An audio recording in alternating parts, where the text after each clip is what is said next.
Now, that man up there seems to be holding a shotgun, Larry, if I'm not mistaken. I think he's holding a shotgun, and I think one of his purposes is he wants potential looters to see it.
Fucking shit. Alright, welcome to BDA Boxing, the boxing debate arena.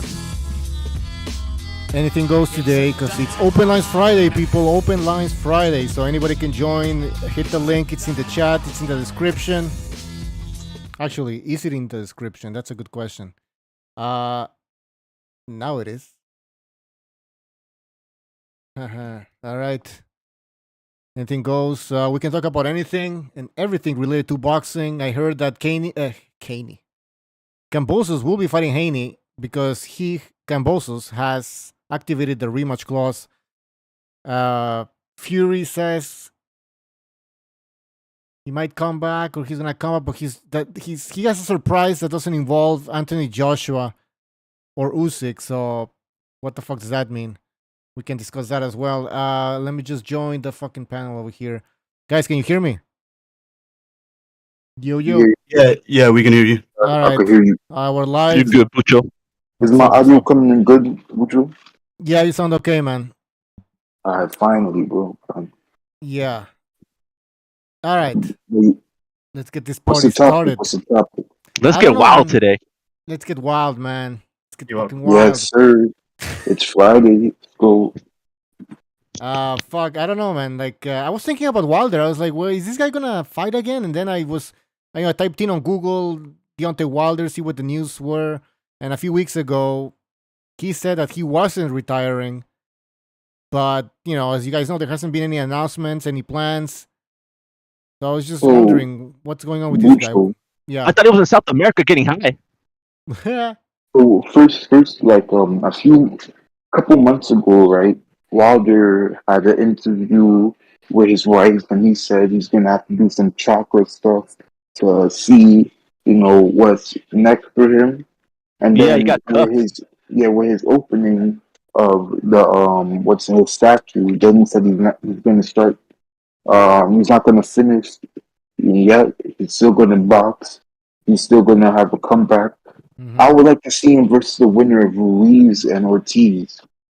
That's obviously if Ortiz knocks out Ruiz, I do not want to see what's the name a trilogy versus Wilder like that. Nah, but if Ruiz wins and wins good, I would like to see him versus Wilder. Honestly, though, he needs to find another tomato can to build up his self-esteem again. Yeah. Because at the end of the day, right? Like Wilder, he's only getting older, right? And Fury is really his only good win, other than I guess Ortiz, who was like pushing 70, right? So I mean, come on, like he needs to step it up. Yeah, he fought Fury 3 times But at the end of the day, right? That's the only tough top guy that he fought. Like, come on, man. Well, when he fought Stavern the first time, I think he was a top 5, top 10 for yeah, sure. but we all like, come on, Severn is nothing though. Like, come on, let's be honest. Ortiz is also a top guy. Yeah, Ortiz is top guy. I'll give him that. Like, he has knockout power. He did hurt Wilder, but at the end of the day, right? Like, come on, we knew Wilder was gonna knock him out. Like, when you know what I mean when I'm talking about top guys, like, you know, like Fury is a top elite level guy. Like AJ, Usyk, those are top elite level guys. Even Ruiz, right? But like, we knew Wilder would probably knock out Ortiz and Severn and everything. That's why I want him against the top guy. Knock him out the first time. Who do you have in Ruiz and Wilder? I got Ruiz Jr. You got Ruiz? Ruiz Jr., yeah, because I don't think Wilder is going to be mentally the same. Even if he builds back his self-esteem, he's going to be the same. He's done. Yeah, but let's look at this, right? Ruiz, he had a big layoff, and then he finally fought Areola, and Areola dropped him, hurt him, right? Imagine what Wilder's right hand would do. I mean, come on, bro. I think Ruiz would get laid out. Like Ruiz, Wilder got chicken legs. I don't think so. Ruiz, if Ruiz Jr. gets dropped, he's just gonna get back up. Yeah, he does have fast hands though. Or maybe like what's the name? It'll make Wilder like how do you say it? They'll kind of throw Wilder off Ruiz's fast hands and everything. But Wilder has the reach and height advantage too. You know. Yeah, but his boxing skills aren't that great. Like, exactly. Are you really that confident in Wilder's jab? Yeah, no. And then he also doesn't have good footwork. That's what I'm saying. It's going to be a mid-range to close-range fight. But he doesn't have that bad of a jab though. Like, it's not that bad. He doesn't have a jab. Yeah, he don't have a jab, bro. So like the key for Wilder to for sure win that fight is to use his jab, but he don't got that.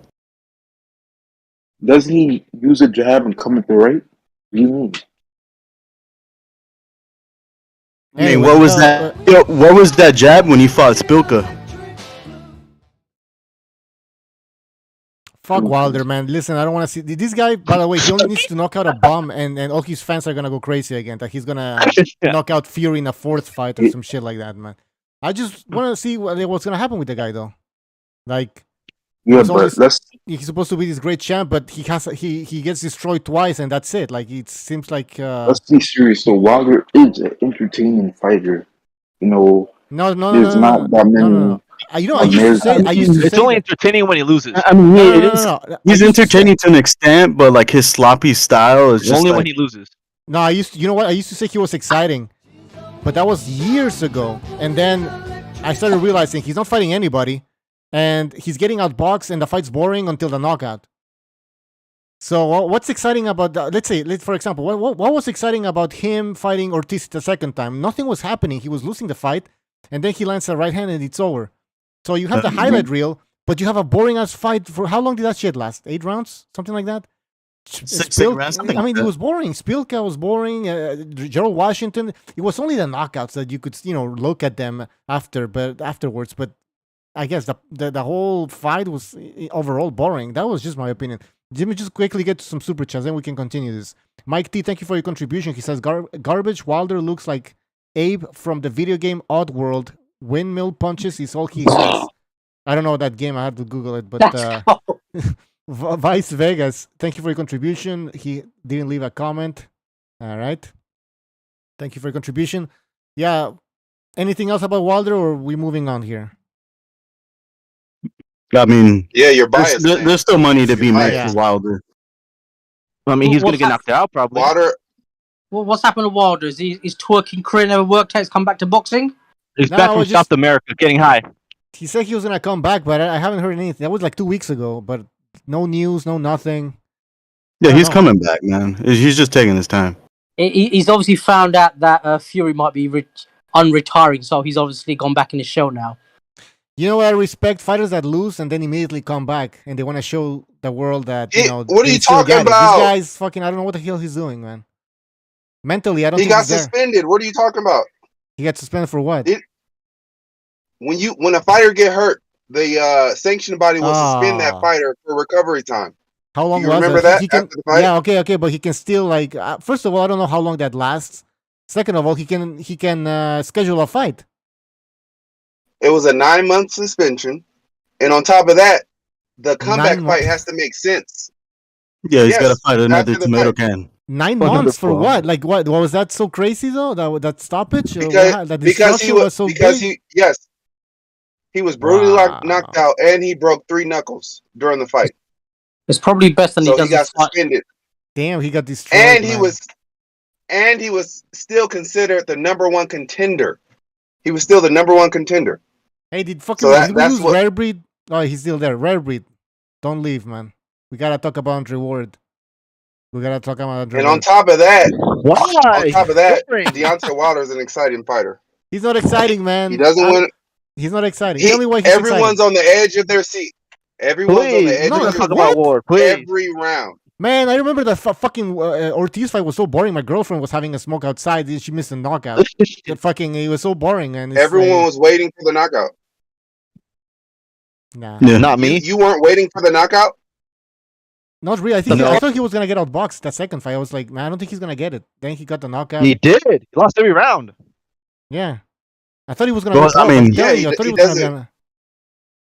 Nah, it wasn't exciting. Come on, man. He doesn't win on any scorecard. Everyone knows that about Deontay Wilder. Right. It's waiting for the knockout. You can say a lot of shit about Wilder, but you can't say he's a boring fighter. He was boring, man. I just said it, man.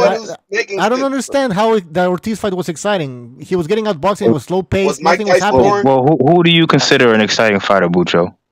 Golovkin is exciting. Lomachenko's exciting. Who else do we have? The boys. Wow. Your boy Jaron Ennis. Hey, your boy Jaron Ennis. Fury, Josh Taylor. No. Well, listen, it's not my fault. A lot of these black fighters fight on the back foot, but Jaron Ennis looks exciting. How's that? Okay, but let me ask you a question. So there you go. Jaron Ennis is very exciting. Yeah. I'd say even the guy a little bit. Is boring. What's that? So Devin Haney shows you his skills, and Deontay Wilder shows you knockouts. Devin Haney, I wouldn't pay to watch Devin Haney fight. I'm not gonna lie to you. There you go. I agree. Devin Haney's belts have as much credibility as JC Penny belts. Come on now, man. No. We're not talking about man. He's the best fighter at 135. Show you're biased, man. I didn't say shit. That wasn't even me, man. I don't know what you're talking about. This is how I view Devin Haney's undisputed run. I view it the same way as Canelo. He beat. Let me tell you why I view. Hang on. He beat the White Buster Douglas, right? And he got an email belt. It's not the same as Charlo. Charlo's got a great undisputed. Canelo got a great undisputed. Josh Taylor got a great undisputed. You can't say what Devin Haney did is. He didn't beat the best pound for pound. It's not like Bernard Hopkins when he got beat by Stewart. What that guy's name? That's Taylor. Yeah, Taylor. Let me respond to that real quick. Go on. So I kind of view it like Canelo in a way, not as much, but to me, Canelo technically still hasn't beaten his biggest challenge at 168, which is Benavidez. And yes, Devin Haney is undisputed, but he hasn't actually fought the other best guys at 135. So because they lost, you're undisputed, but technically you're not really undisputed, if that makes sense. That makes sense because those guys lost. Okay. You are on paper, you are, but I agree with that. I feel like there's still unfinished business. Listen, an O. By proxy, he beat Loma and Tio. Listen, dude, an O is not as special as people make it out to be. You lose, you move forward. I agree. If the best guys lost their how belts, you lose. The best guys lost their belts. So the best guy lost their belts. Loma lost his belts. Tio lost his belts. Then Haney beat the guy who got Loma and Tio belts. So simple. No, I understand. No, but this is the thing. This is the thing. These guys, we gotta make. We can't say that just because you're undisputed, you're the same as another undisputed champion. No, right? Exactly. That's it. That's the end of the conversation. Yeah, you're on the same list. No, but they're not. You know what I mean, man. He's not okay, but let's look. Canelo, let's be real. Canelo's run was not hard. Wait, so it was better than Haney's, and it was the same as Charles, I guess. It was. I mean, he beat like. No, I think Charles was a little bit harder. I think it was a little bit harder. Based on what? I think Castano's a real fighter. I rate Castano. it's hard to do like compare divisions, but I think Castano is to me is a better fighter than anybody at 168. Like in his division. Oh, Let's because say that. the Yeah, but first that's fight a was weak so argument. close. I mean, somebody's gonna say the opposite. Somebody's gonna, well, I think Caleb Plant was harder. Or I think Also, this, Harrison is an underrated Darren win. I don't Flynn. think he got a. Did he get a belt for the Harrison fight? Yeah, he I knocked forget. out Harrison. Yeah, Yeah, he lost to Harrison and- Harrison's probably the best fighter at 154. But he doesn't Honestly, have a I chance. thought Charlo won that fight. I thought the wrong Charlo won that night. I thought Charlo, the little brother, won against Harrison, and Korobov was robbed. Korobov was robbed. Yeah, so honestly, I seen two robberies that night. Just because he's Russian, they robbed him. Hey, Anyways, we agree on that. Bucho, shit. let me ask you this. You say Haney is a born fighter because he don't go for knockouts. And then you say Wilder's a boring fight because all he does is knock people out. No, You can't have did I no say argument. that? Did I say that? I didn't say that. I said Yeah, you did. No, you he said doesn't all go for- he does is knock people out. No, I said that. Jesus Christ! Before the knockout, nothing happens. It's just boring. Yeah, he's getting There's a out lull. He said there's a lull He's before not the going knockout. for it. He's not aggressive. You know, he's just there. He's just walking. He's not Mike Tyson. following his He's not opponent. Mike Tyson. Well, Butcher, I disagree. I'd I think a argue- lot of what happens is really crappy technique. Well, would you Yeah. argue Fury's Call a it whatever boring you fighter want, except for the it's two boring. Wilder fights? Wilder 2 and Wilder 3, would you argue Fury's a boring fighter? I kind of Yeah, Wilder, yeah. The He was a second one, great yeah. fighter. The Why- third- Why is that even a debate? It was boring. Wilder I don't made it know. You know what? exciting. No, the second. Listen, the second fight, there was some. And the third. There was drama, so there was some sort of. But then it was such a mismatch that if you look back at it, it was boring. It was a one-sided fight, so you can't say that fight was exciting. Wilder was. Yeah, but he was actually coming forward in that fight. Like to me, if even if it's one sided, it could still be an exciting fight. Like Yeah, Who came I forward? like Who watching came forward? ass Who came I forward? agree. Wilder came forward. Yeah, no, Fury. Oh, Fury okay. walked him down. He doesn't know how to fight on the back foot. All right, Wilder, well, that we gotta is. give credit to Fury, not Wilder, in that instance. But we're talking about Wilder and the way he doesn't make his fight exciting, like the way he's boring, basically. Okay, so with Wilder, if you take away his knockout punch for the fight, what has he got? I mean, that's like heavyweight? saying if you take away Inoue's power, what does he have? Like you can't take away a guy's biggest weapon. Yeah, but That's- he's looking that's- for that with knockout. Mike- He's with coming Mike forward. Tyson. He's throwing. He's letting his hands go. Fury's just there, like missing, You- out of yeah. balance. You look at Mike Tyson. If you take his knockout, he still moves very well. He's got that great technique, the move side to side. He comes forward. He still throws lots of punches. You got him coming. But- That's what I'm trying to say. Yeah, but every great fighter has like one redeeming quality, like that one special quality that everybody else doesn't have. Yeah, Like Power. Pacquiao has those crazy feet, crazy hand speed and power. yeah, we Yeah. agree. We agree. Wilder has that power. Yeah, Yeah, the crazy power. Okay, So what? like it doesn't make any sense to say, oh, if you take away this guy's best attribute, he's not going to be the same guy. No shit, No. that's He for is every what fighter. No, yeah. He is what he is, and I'm factoring in the power, obviously. But the rest is not. It's not that exciting, especially. Yeah, if he starts fighting Yes, he's a bums, very like- limited fighter. We know this. That's actually part of the excitement because we know either him or somebody, the guy he's fighting, is gonna get knocked out. I agree Yeah. with that. I agree with, but the problem was that at some point I just knew that he was One being challenged. dimensional. Yeah, Yeah, Yeah, he just like- wasn't being challenged. So what's the point? Like he's fighting some bum. I was like, okay, like I don't It's a expect this bum. bum to actually do anything. Like Joe Washington, did you really think? Were you excited for that fight? Well, Bucho, let me ask you a question. If you were Deontay Wilder's people or his handlers, and your job is not to be a fan, is to be like a professional and have him have a good career, wouldn't you move him a certain way because you know he doesn't have Absolutely. that kind of experience? Absolutely. Hold up, let me finish. Yeah, you would move him a certain way because you I know agree. this guy started boxing at 21. We can't just put him in there with monsters already. We got to move him slow. I So agree. that's why it was problem done that with I agree. But the thing is, at some point, this guy was already having title defenses.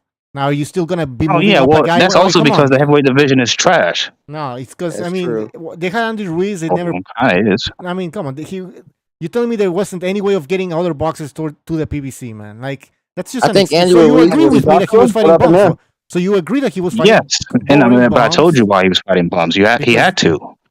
I don't. See, this is the thing. I don't think.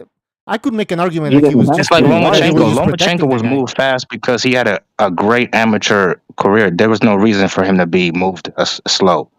You Right. knew he was like the real deal. Wilder started boxing at 21. Like, it's different. That's Neo. That's why. So as a champion, he was just gonna be fighting bums the whole the time, and then you also give the excuse that they just couldn't make the big fights because the other. Well, I mean, I think he was moved the perfect way. You have him knock out a bunch of bums, and then eventually we move up to the real champions. Eventually, after 100 fights. That's what I'm saying. I understand Rare Breed, but he's exaggerating too much, man. Like, yes, he moved him up, but like, come on, he had 9 title defenses supposedly. I mean, if you want to fucking count. I mean, okay, I think the who's that Stavern dude that he fought? That was an underrated win. That's Stavern at that time was a pretty good fighter. That's a good win. Stavern was the top. Yeah, the first time he was the top 5, believe it or not. Yeah, even who's the Mexican guy that he beat? Ariola, the one that just fought Andrew Ruiz.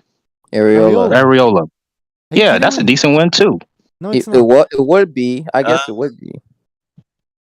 I mean, he did give Ruiz Jr. problems. Stavern was 38 years old. Is that a great win, beating up a 38-year-old? Wow.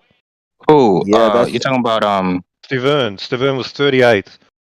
Well, yeah, but we all know heavyweights age differently. The first time when they fought, he was the top 5. Fuck Wilder, bro. Fuck that racist cunt, bro. Fuck him. I'm not disagreeing with that. What's up, LT? What's up, Bricks? ¿Qué onda, carnal? Chilling, man, chilling. Yeah, man. What is Rare Breed crying about now? Race? Usually. Wilder. Oh, of course. Rare Breed defending Wilder. How fucking surprising. Seriously, man, how can we defend Wilder? Listen, Wilder, you know what? I'll give credit to Wilder just because he was very limited and he managed to get big paydays. That's fights he had, bro. Yeah, that's it. He paid a lot of opponents to take the fall, bro. He fucking did. Let's not forget about it. No, here's the reality, guys. Let's look at the reality here. When he stepped up and finally fought somebody like Fury, he got destroyed. Yeah, he did, but as Fury fans, you want to be careful calling Wilder a bum because technically that's his best win. Yeah, it is. No, I think it's Klitschko. I think it's Vladimir Klitschko. What are you talking about?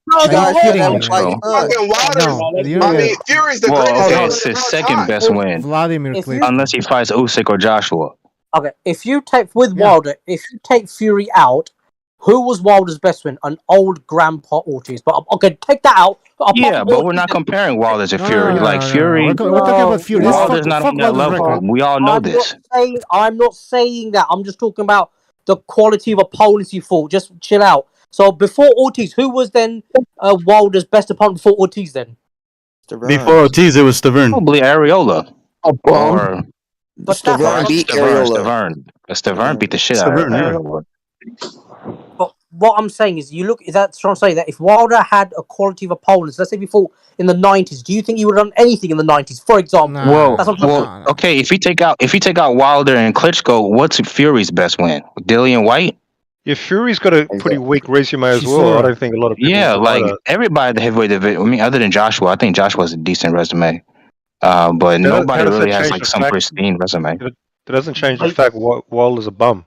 Yeah, but you look at you can say that, but if you're a Fury fan, that's his second best win. So your second best win is a bum. So there you go. It is a bum. That's why, absolutely. This is the thing. Nobody's defending Fury. Nobody's saying this guy is the greatest of all time. Only Fury's saying that. Yeah, I've heard a lot of Fury fans tell me that Fury is the greatest heavyweight fighter of all time. I'm just glad he beat Wilder. To be honest, you look at the manner. I don't have a Fury poster anywhere, anything like that. And this Stuyven dude, this guy's a heavy bag, literally. I mean, is this something to boast about? You beat up some heavy bag, he stands in front of you. I mean, come on, Jesus. Yeah. All right, who else do we got in here, man? We have Puro Sur, Rex. Hey, what's going on, Pucho? Wait, LT, what's going on, fellas? Who is this? Hey, we also have Kiss. Yo, you there? I don't know. Hey, if somebody doesn't talk for a long time, I'm disconnecting them because we only get 12 people in here. Fucking yeah. Hey guys, can we start shooting on Canelo yet? We got to that stage. No, don't do that because LT's gonna start. That's like a thing for Canelo for some reason. Yeah. Leave Canelo out He of loves it. Benavides. Respect We to can talk Ireland. about Canelo later, but I want to get your Mirage, since you're from Australia. Haney versus Kambosos too. Like Kambosos apparently is gonna use his rematch clause. What do you think about that shit? Jesus Christ. It's probably his best opportunity, maybe, to make some money, I guess, and challenge the titles. If he doesn't utilize this opportunity, it may not ever happen again, right? Like, because he might lose again, and then he's completely out of the picture. So maybe an opportunist. But why not get a step aside money, and then fight somebody else? See what happens. How much step aside money you would get though? It depends. Yeah, like boxers are delusional, right? They think, I can change things around. Yeah. Is it 100% confirmed because that he's going to take? Yeah. So apparently, yeah. I mean, it's all over the news. Yeah. I mean, I don't think it's the most savvy decision. It's a waste of everybody's time. Yeah. Kambosos. Just quickly, Kambosos looks like he's somebody that's very, like, he really believes in himself, which is good as a boxer. But like somebody said, a good general knows the way to victory, but he also knows when that road to victory is impossible. And this guy, I think he should realize that. I don't think it's impossible. Nothing's impossible in boxing, but I mean, he was completely outboxed, so he really needs to rethink this decision, in my opinion. Yeah. Listen. He's overconfident for sure. Bit delusional. Yeah, exactly. Listen, he done great. Like Buster Douglas beat Mike Tyson, but then after that, Douglas was gone.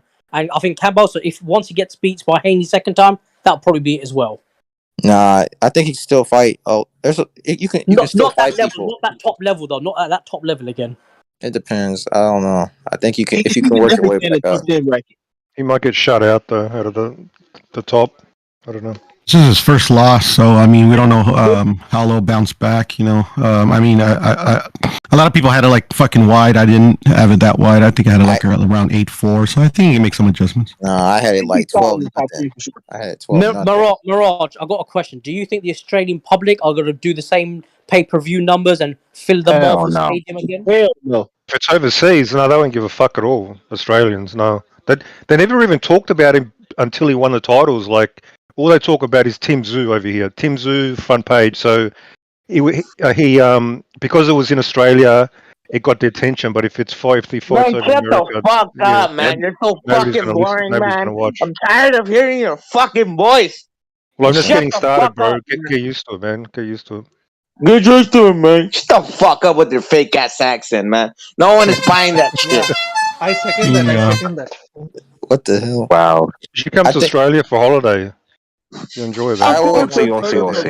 What you gonna do, Mirage? And I Give like us the some more kangaroo. advice? I'll take you out for coffee, man. LT, what do you think about Kambosos like winning that rematch, man? Hey, man. Fuck it. If Wilder can get it, he can get it. Hey, it's true. You know what I mean? It's the same shit. Hey, bro, I mean, fuck, man. Andy Ruiz fucking beat fair and square. He beat fucking AJ, but because of those fucking rematch clauses, So fuck it, man. Give him a fucking rematch. It's Buster Douglas 2.0, man. Yeah. Then I disagree with that. He won that Parker fight. Parker got that gift decision. Let's be honest. I give you that because Parker, man, he's been coming off on gifts like crazy. Like y'all see that fall fight he fought during the fall. That was a fucking robbery too, bro. Yeah. See. Listen, I think JK should just step aside and let Lomachenko come in. I think it's just gonna be another waste of a few months. Yeah.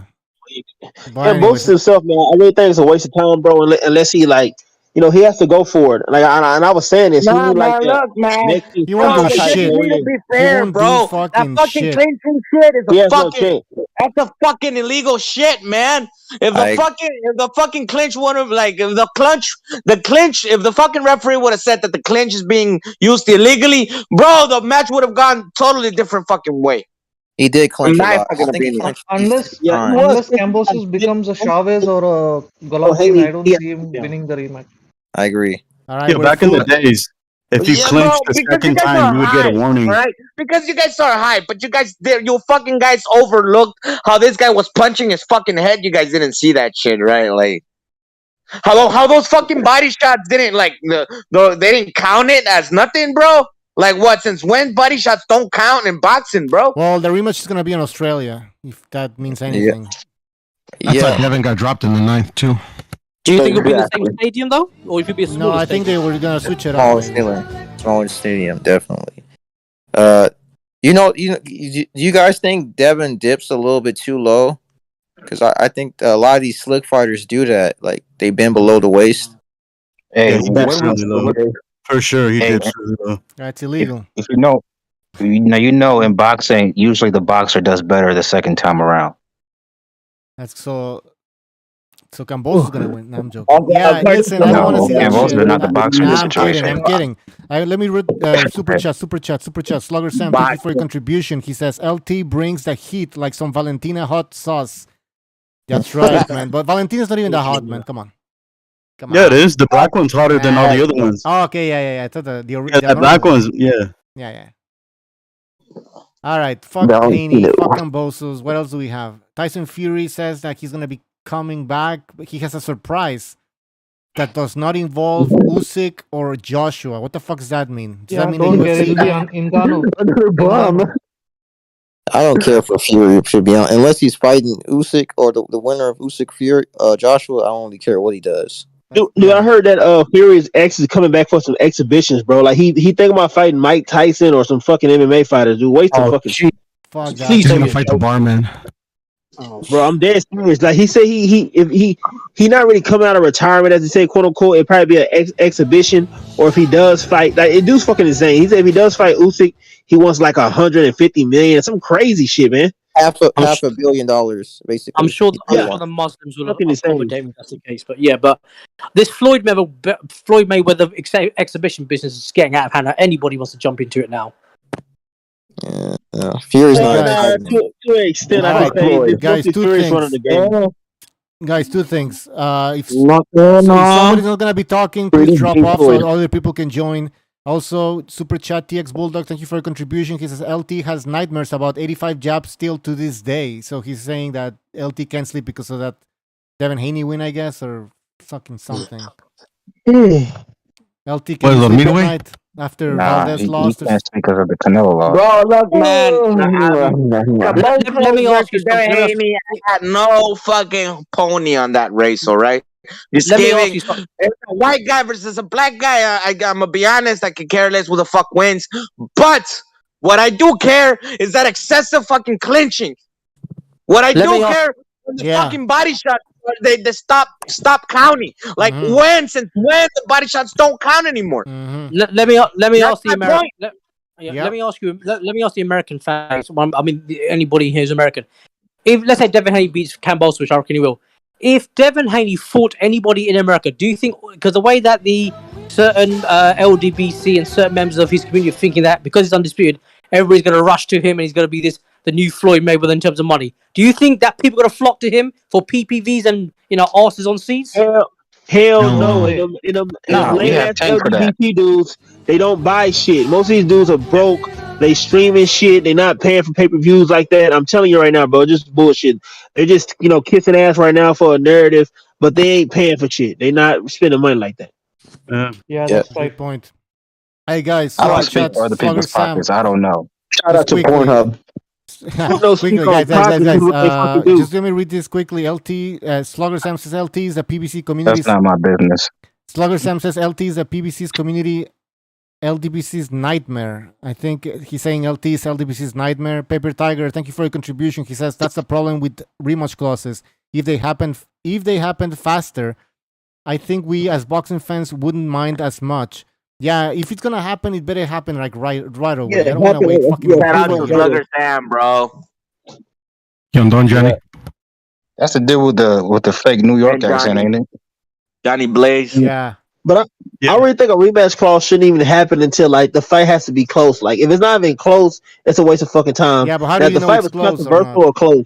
Then you can do that. If it's controversial, but who determines that? Or you have to defend your belt X amount of times before you're allowed to be eligible for a rematch. Because not you win one time and the next fight you're saying, "Well, I got a rematch clause." Like if you beat one guy, if you win by UD or knockout, there should not be a rematch.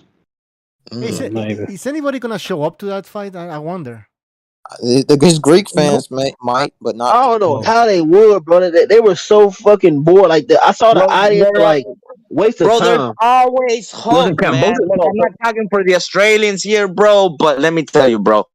The reasons why we don't care about fighting the black man, us Mexicans, bro, is because we're never gonna get our ass knocked down. It's because we're never gonna get our ass knocked down, and we're not afraid of that pity patty jab bullshit. You guys count. Oh, what a miraculous jab! So Tank did knock out Santa Cruz. Of knocking that motherfucker out. So I don't know for the Australians, but there is hope. Ask Santa Cruz if he felt pity pass from Tank. Yeah,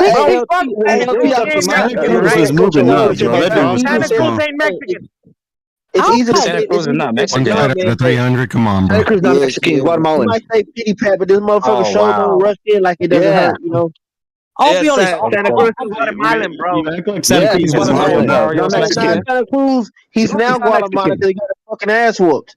What about Mario Barrios, the Aztec warrior? Who the fuck is Mario Barrios? Aztec warrior. He's a Mexican, ain't he? Yeah. He's a border. He was Raza before he lost. If he won, he'd be a Raza, I bet. Thing is, though, Mario's Barrios. That dude's probably in another Super Mario's brother game. Oh, we don't claim him. He lost to a black guy. Fuck him. Thing is, though, black. Oh no, he's Chicano. He's Chicano. No, he's not real Mexican no more. They always do that bullshit. Like that's some fuck ass shit. Yeah, right. I'll tell you what that's Mario Mexican or not? People no matter what. Barrios ain't Mexican either. Thing is, though. Wow. There you go. What about Oscar Valdez? Hey, did you just receive a fucking news or something? Man, that motherfucker Mario Barrios was never Mexican. Leo Santa Cruz is kinda. What about Guatemalan? He's Mexican descent. Is what he's trying to say. No, they're not. The Guatemalan. Bro, Mario Barrios is like Cruz, bro. Like they look like more native. They don't look like Canelo. That's fucking basically white. Them dudes are actually like Canelo's Irish. That's why. Yeah, but most Mexicans look like that. Though. Look at their nose. It's a minority of Mexicans who look like Canelo. Oh my god. Wait, LT. Who's Mexican and who isn't Mexican? Tell everybody. Yes, bro. Let me put it simple, bro. Right? Mario Barrios, bro, was never Mexican, bro.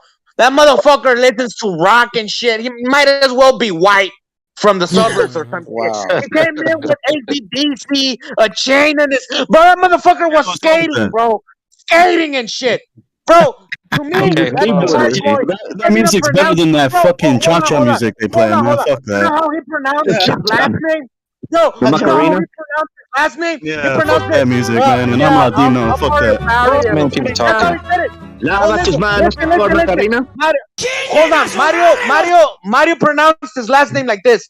I am Mario Barrios. That motherfucker can't even pronounce his name right. It's Mario Barrios. Yeah, okay, that's the point. You're gonna tell me it's Mexican? Okay, what about King Bucho, bring some order, please. King Bucho, bring some order.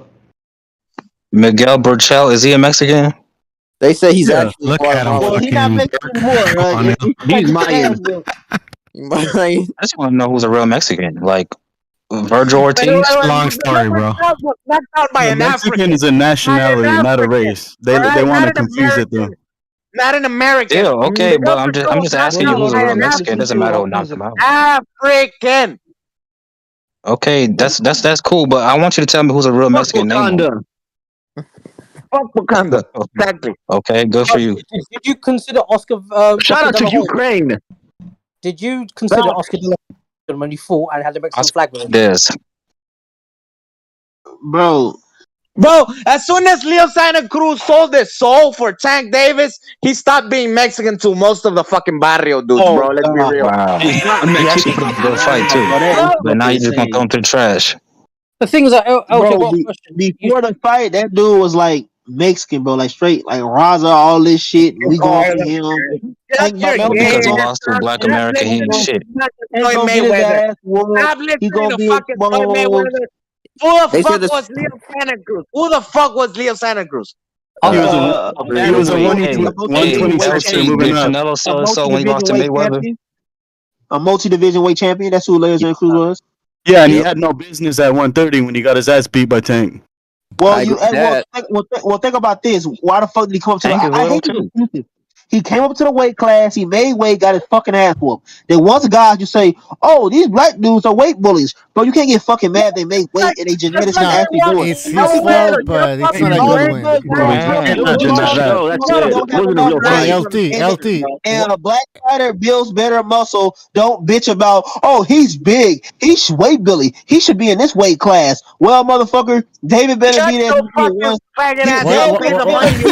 Explain what to them. Why do you like noodles over here?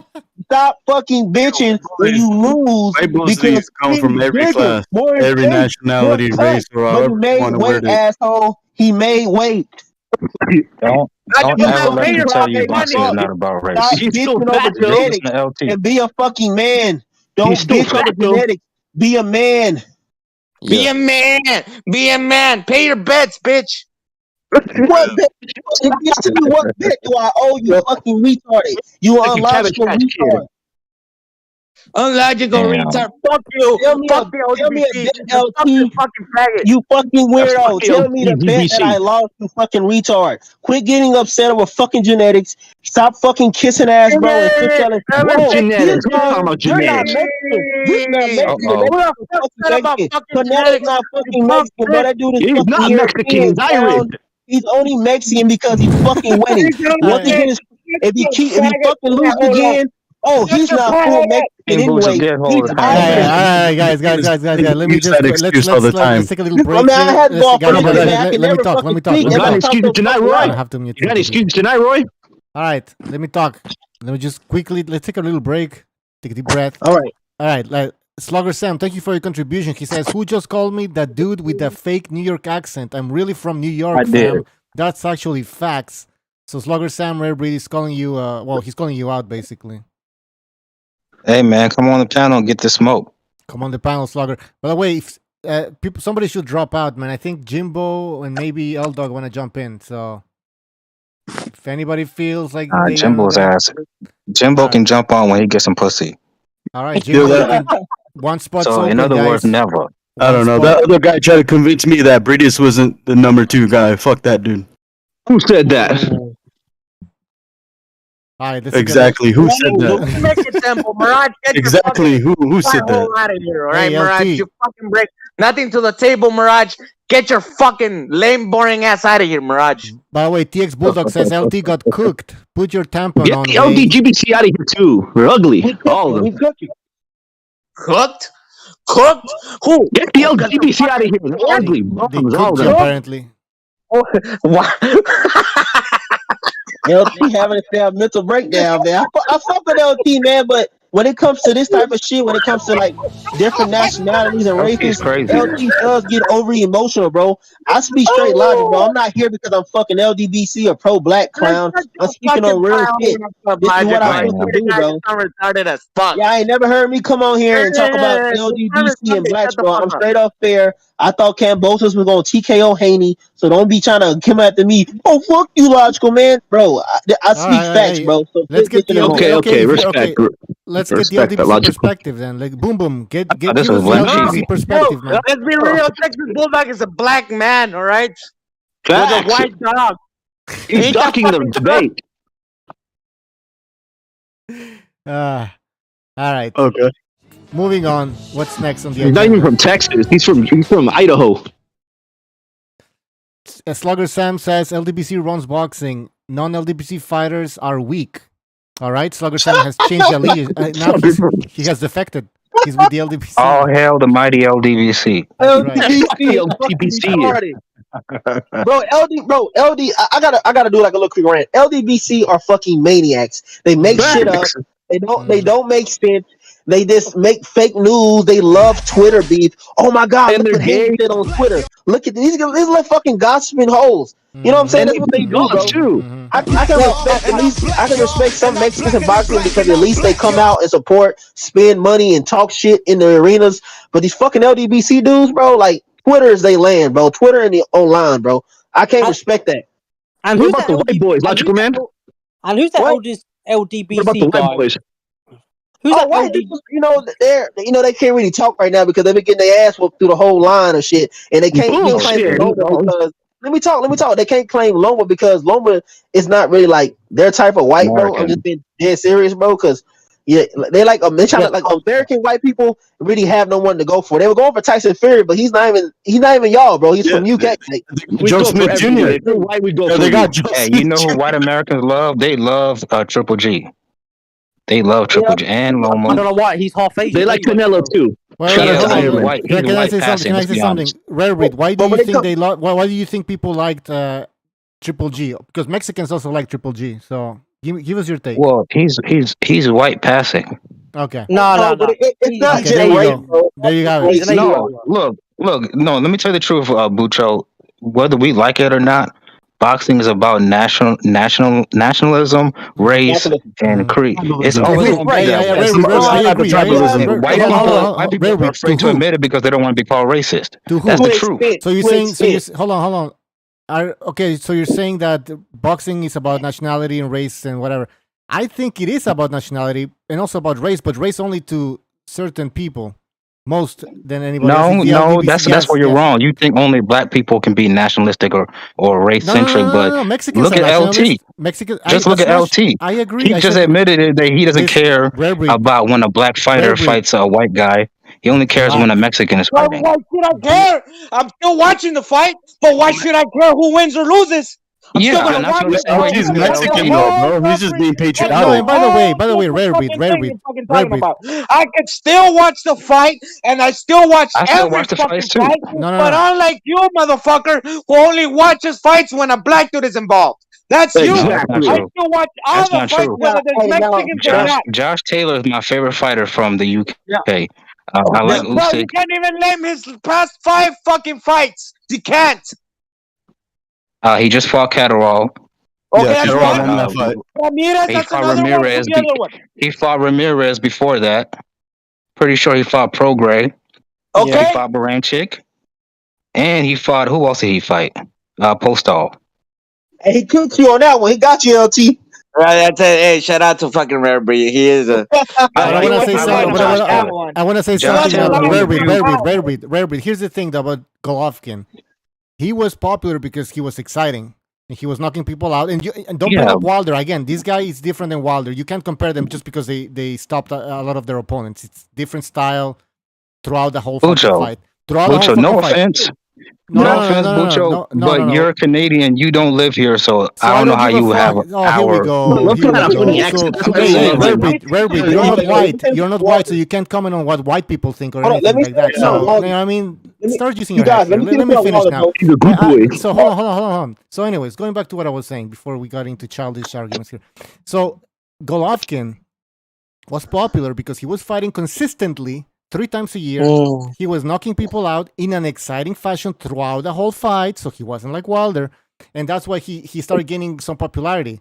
All right, so he was putting in the work. And on the other hand, you have other boxers that are not only boring, they fight every 1.5 years or like twice a year. So you see the difference. Now, it has nothing to do with race necessarily. Okay, let me respond. This is what racists want to say. Let me respond. Look, it's natural for especially white Americans. They look at boxing, especially American boxing. Are you white? They don't see too many guys. Are you white? Well, you don't know what white. Let me know. No. This is just a stupid argument. You were saying I was Canadian and I can talk about. No, because I know. You are not white. I talked to them and they told me. Oh, I talked to Americans. They told me. I talked to Americans. There you go. Now what? Okay, cool. Okay. Now what? Now you're done. Man, get out of here. Okay, let me answer the damn question, Bucho. I'll let you talk. Go ahead. Okay, so if you're a white American and you watch boxing nowadays, most of the guys who look like you are European or like from Ukraine, the UK, places like that. So like most of you won't really be able to relate to African American fighters. So naturally, you're gonna try to go towards the Lomachenkos of the world, Usyk, fucking Triple G. Yeah. There's nothing wrong with that. That's it's human nature. But you haven't said anything special here. I just told you why Golovkin was popular. You're talking to me about that's a naive way of thinking about it. I mean, come on. I'm not being funny, but the American white guy, the American white guys probably have more in common with the African American guy. You only both speak. Yeah, that's true. But they rooted for Kobe over war. No, listen, you only both speak English, and you both probably got white names anyway. So, what are you talking about? The Europeans got culture, they got their own names, and they speak a different language. Can I respond to my UK friend here? Can I respond to him after you're done? The Walter Fury one fight. No, to my UK friend, let me respond to the UK guy real quick. It's more America versus UK, bro. You cannot say that, bro. No, let me respond to him real quick. I want to hear Red. He's gonna respond apparently. Go ahead. Yeah, go ahead. Okay. All right, hold up. So that's the difference between the UK and the US. In the UK, all you guys support your fighters no matter what. Like if Kell Brook, who's considered a black guy, or even Dillian White, fought, some American white guy, you guys are gonna support Dillian White or Kell Brook. Here in America, Kell Brook was a black guy, and then fucking America was a black guy too. We're gonna have this in order or what? But here in America, when Kovalev fought Ward, white American boxing fans were rooting for Kovalev over Ward. That's the difference. Let me say something, please. Let me hold on. Let me say something, guys. This is very interesting. I was watching ESPN post Wilder Fury 2, okay? And it was an ESPN show. They had these hosts. I don't know the hosts were. They looked like NFL. They looked like ex-NFL players because they were. Anyways, whatever. And this guy saying he was black, and he said, so I was watching the fight with a co-worker of mine, a friend of mine, basically. He was white, though. And we were both supporting Deontay Wilder because he was the American fighter. And he said, when we singing about black this, black that, it felt uncomfortable. We were both like quiet, and so there you go. Like 15 seconds. I'll be back. Yo, it messed up, man. I'm looking on the PlayStation 4, and I'll notice the thing's freezing up as well. So I don't know if that makes a difference. Yeah. So there you have it. So this guy was white, and he was supporting Wilder because he was American. So Bucho, you have to rewind 50 seconds.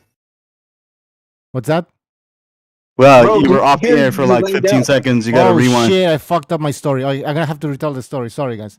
So, anyways, this black guy from ESPN said he was with a white guy who was his friend. They were both watching Fury Wilder 2, and then they were both supporting Wilder because he was the American fighter. And then you had that rapper singing about black this, black that, and he said like the whole room you just felt uncomfortable. Because all of a sudden it's about race, and the white guy was supporting Wilder because he was American. So to say that all these white guys don't like blacks, so there is nationality, and we just said that there's nationality involved. We just said, you don't think there's black guys rooting for Fury? There's black guys, but how many? How many? I think the exaggeration is coming from the LDBC. I think there's an exaggeration. I believe there is an exaggeration coming from the LDBC side. That there all these white guys supporting all the white fighters. It's complete bullshit. Yeah, but in UK, the black fighters in UK don't say I'm black and I'm this and fuck the rest. Well, apart from Joshua, but fuck him. But what I'm trying to say, most don't do that. Sounds like AJ's not a there you have it, man. Listen, I think the first Wilder Fury fight was not based off fucking race. It was based off the countrymen. Bro, you know how many white people I saw when that was like going for Wilder? Like, bro, this guy be knocking people out. This Fury guy is nothing. We gonna win. We keeping the belts over here. This is what I heard from white people. They're going for Wilder. Exactly. Man, that goddamn. Listen. Let me talk. The second fight when white people were like, yeah, Wilder, let's go. Deontay, let's go. Alabama Slammer, right? Dude, when he had that fucking bullshit about the black, that shit, bro, I swear to God, I saw white people be like, what the fuck is he talking about? Like, we came here to support you, bought tickets. He's like, no what? Fuck this, I'm going for Fury. He's going on race. Well, let me go with Fury because guess what? Fury wasn't going on race. He was he was humble. He was a nice guy. Because Wilder, he actually is a nice guy off of this stuff. Because if you guys look at his Instagram, bro, most of his supporters are fucking white from Alabama. They coming out singing to his statue. His first supporter, his first sponsor was a white guy. Most of his friends are white. I think Wilder was just brainwashed by LDBC because he's thinking on black power, this and that. But he doesn't understand, bro. You from Alabama. The white folks support you out there. Like, you guys go watch that stuff over there. They're not saying anything about race. And Wilder's a very nice dude, so they relate to Wilder. He's from Alabama. He's nice. He's humble. He's pleasant. Go watch his stuff. Like, but because of LDBC, he got a black, and he missing out on his chance. I think a lot of these LDBC guys are projecting. They're supporting only black fighters, and they think that other people are the same as them. only supporting their own race all the time. Do you really think? No, I think so. I think so, Bearbreed. And No, we do that's get not what I phone said. calls. I said, do you think it's impossible that there are white people out there that will root for Lomo just because he's white? No, it's not impossible. But here's the difference, right? You think that there's so Okay. many of All them. right, You think then. that most That's of my them. point, then. You think no. Your point is that a lot of them, like most black people, support only white people. Most black I didn't people say support- that. That's you said that. Okay, so what are you saying then? Basically, I mean, obviously there's No, gonna be I'm saying it's that there is an element. racism. There I is said racism. an element. There is You racism. said a majority of black fans are like that. I said an element. That Oh, that no, element no. exists. When it comes to the LDBC, I'm telling you, man. On the white Oh, TBC, yeah, I they're can full tell. race. Well, when you say LDBC, I low-key think you're talking about all black people. No, I'm not talking about black people. No, we're talking about LDBC, not fucking black people. You No. can say black people. Well, sometimes these guys, you never know what they mean because they say The dog abusers. LDBC. All right. Absolutely. It's the LDBC. What guys. do you It's consider? Let me ask you a question. What do you consider LDBC? What does it mean to be LDBC? Rare breed. That's a very good question. Disability boxing channel. That's a what that very means. I'll tell you what I am. rare breed. Rare breed. Let me answer. I've actually asked this question to multiple people, and they can't even tell me Dog what the beating. LDBC is, and they're black. They don't want to admit what it is. But I'll tell you what I think it is. It's black people, obviously African Americans, to be more specific, because they're not blacks from Africa. They're blacks from the United States who only support black fighters, obviously. And I have no problem if they want to do that. They can do whatever they want. But when they start denigrating other fighters, when they start coming up with lies like the floppy glove, and they never want to give credit to other boxers, and they keep claiming that fans are racist against blacks.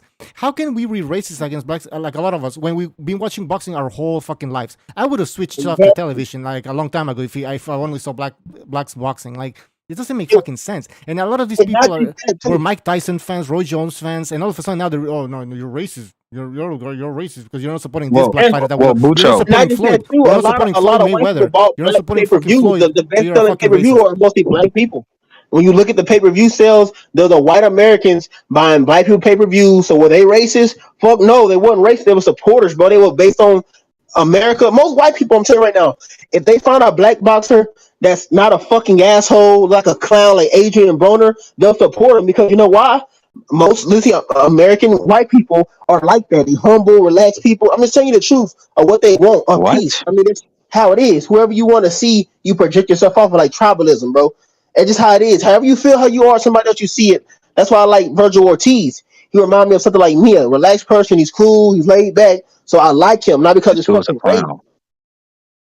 Keep going. How am I a clown, bro? I'm basing this stuff off what it is, who I feel as a person I see in, like Cruz. He's relaxed. He's cool. He seems humble. So I like him because he reminds me of me. It's like tribal, bro. But people like you, I feel like you're pandering. Go off of fucking race. What does that mean, pandering? Nobody wants their ass kissed. Bro, you don't make no. You obviously know who you're talking to on this panel, and now you're trying to pander. See, then y'all. That's what it sounds like to me. You sound like a coon, basically. That's what he's saying. Wow. No, I didn't say that. I would have called him that if I wanted to. And this is why people hate LDBC, bro. You're talking about pandering because I'm talking about actual facts, you fool. If things go bad, bro, I'm telling you right now, bro. No, you said something that was real funny. You said most white people are cool and nice. Well, how you know most white people? How would you know that? It's like saying most black people are cool and nice. We don't know every single black person or every single white person. I know that, but I'm talking about when they talk about how they see somebody in them, you fool. Do you understand what I'm talking about? No, you sound silly like. You mean like that's a naive way of You looking can't at say things. that most white people are good. You can't say that, logical man. You can't say that about any humans, regardless of color. That's a naive way of looking at the world. Hey guys, can I just make a quick point? I'm as being a token white guy. People are the devil. I just want to say, I think most people of all races I found being older and been all over the place are genuinely good. Most people of every ethnic group are decent fucking people. It's a select few that's bad in every race. And I think Logical Man, what he is saying is, through his experiences, he's found that most white people are decent people, and we do support black boxers. Again, my whole life, I really had no choice other than if I was going to be a boxing fan. Well, son, you best like black people because they're the only ones fucking, competing in it. And even when Marvin Hagler fought white people, I've said it before, I was always in Marvin's corner. I don't give a fuck who it was. You know what I mean? But then again, this tribalism wasn't even a part of it back then. If it was, the internet is a vile place that just brings out the worst in everybody. That's it. I'm done. Well, this is the thing. We okay. Look, I know there are elements of the LDBC or whatever you want to call it, black fans that are definitely denigrate other races of fighters. That's very true. I don't do that. I am pro-black. I never hid that, but I don't try to denigrate fighters of other races. But the problem is with me is with you guys is you don't call out the groups like, let's say racist Mexican boxing fans or racist white fans that do the same. You only seem to have this energy for black fans. No, that's true to an extent. He's telling the truth because I see a lot of Mexican fans always say for like Robert Garcia. I didn't like the shit. I'm going for him because he's Mexican. I didn't like that shit because his. No, I don't have a problem with Robert Garcia saying that. As long as you just don't denigrate other people. Here's the thing, though, Red Breed. How come I don't do it? Let me hear what I was saying. Well, if it doesn't apply to you, then I'm not talking about you, bro. All right, fair enough. Yeah, but I'm just saying though, people should give him more flack on that shit. Like you going because he just Mexican. I'm like, that's some shit. Like if a no. Look, no. If Robert Garcia wants to go for a Mexican because he's a Mexican, there's nothing wrong with that. My issue is when you try to down group another group just because you're not part of that group. All black fighters are all boring. Black fighters. Like for example, when you say all black fighters are boring, black fighters can't sell, black people this, like, and you guys don't call that shit out. You only seem to have that energy for black people. Do you know what I'm talking about? Do you agree with the LDBC? Do you agree with the LDBC? Do you disagree with the LDBC in general as a group? What are your thoughts? Well, let me tell you what I believe. Yes. And then you and I guess you can call it whatever you want. Because I can't speak for other people. Like I said, I'm pro-black. 10 times out of 10, I'm going to support the black American fighter because that's what I am. But I would never denigrate another group. Like I can appreciate like Lomachenko's skills. I like Josh Taylor. I like Usyk. He fights everybody. So you're against the LDBC, basically. I get it because they're degrading other fighters. Okay. Got it. I guess if you want to say that, I guess call it whatever you want. I'm not LDBC. I don't even know how you even get to LDBC. You need like a membership or some shit. You get like a Costco card. You get like a fake Costco card. Let me just ask a question. So for white, all right, go ahead, Kenshiro. So if a white American fought a black Brit, who would you support? The white American. Well, so you're nationalistic. So what's wrong with that? Good question. Hey, but hold up now. But if Josh Smith, if Joe Smith, or what's his name that's about to fight, Berterbiev, Joe Smith. Yeah, if Joe Smith were to fight, what's his name? The dude that fought Kovalev, Yardy. Anthony Joe Smith. Yeah, who would you root for? I'm going for Joe Smith. I'm going for Joe Smith too. Fuck Daddy. I don't know, man. That'd be a good fight to watch. In that situation, I'm going for Joe Smith. But if Fury fought, I really don't like Dillian White. Never mind. I can't even hear. Let's get to other people here. Go ahead. Pick Joe Joyce. Dillian White. All right, we have other. Robert, you want to say anything before we move on? Yeah, on those type of things, it'll be neutral. It depends who I like better. But yeah, I wouldn't have no problem rooting for Joe Smith. All right, so you're going for America. Yeah. All right. Glad you clarified. All right. We have the fighter spirit and. Oh shit! This moron. Go ahead, fighter spirit. Yeah, I wanted to. What up, Bucho? I wanted to ask Logical Man. I saw him on Discord yesterday. He was saying all type of stuff about Mexicans and let's get it in. Come on, white people. I wanted to ask, what is that about? What do you have against Mexicans? What did he say? What did he say about the white man? What did I say? Say exactly what I said, dude. Let's do it. I don't know. You were typing a lot of stuff. You were Twitter fingers yesterday. I You didn't don't read know. everything. Let me guess. He called a white guy cracker. Yeah, let me guess.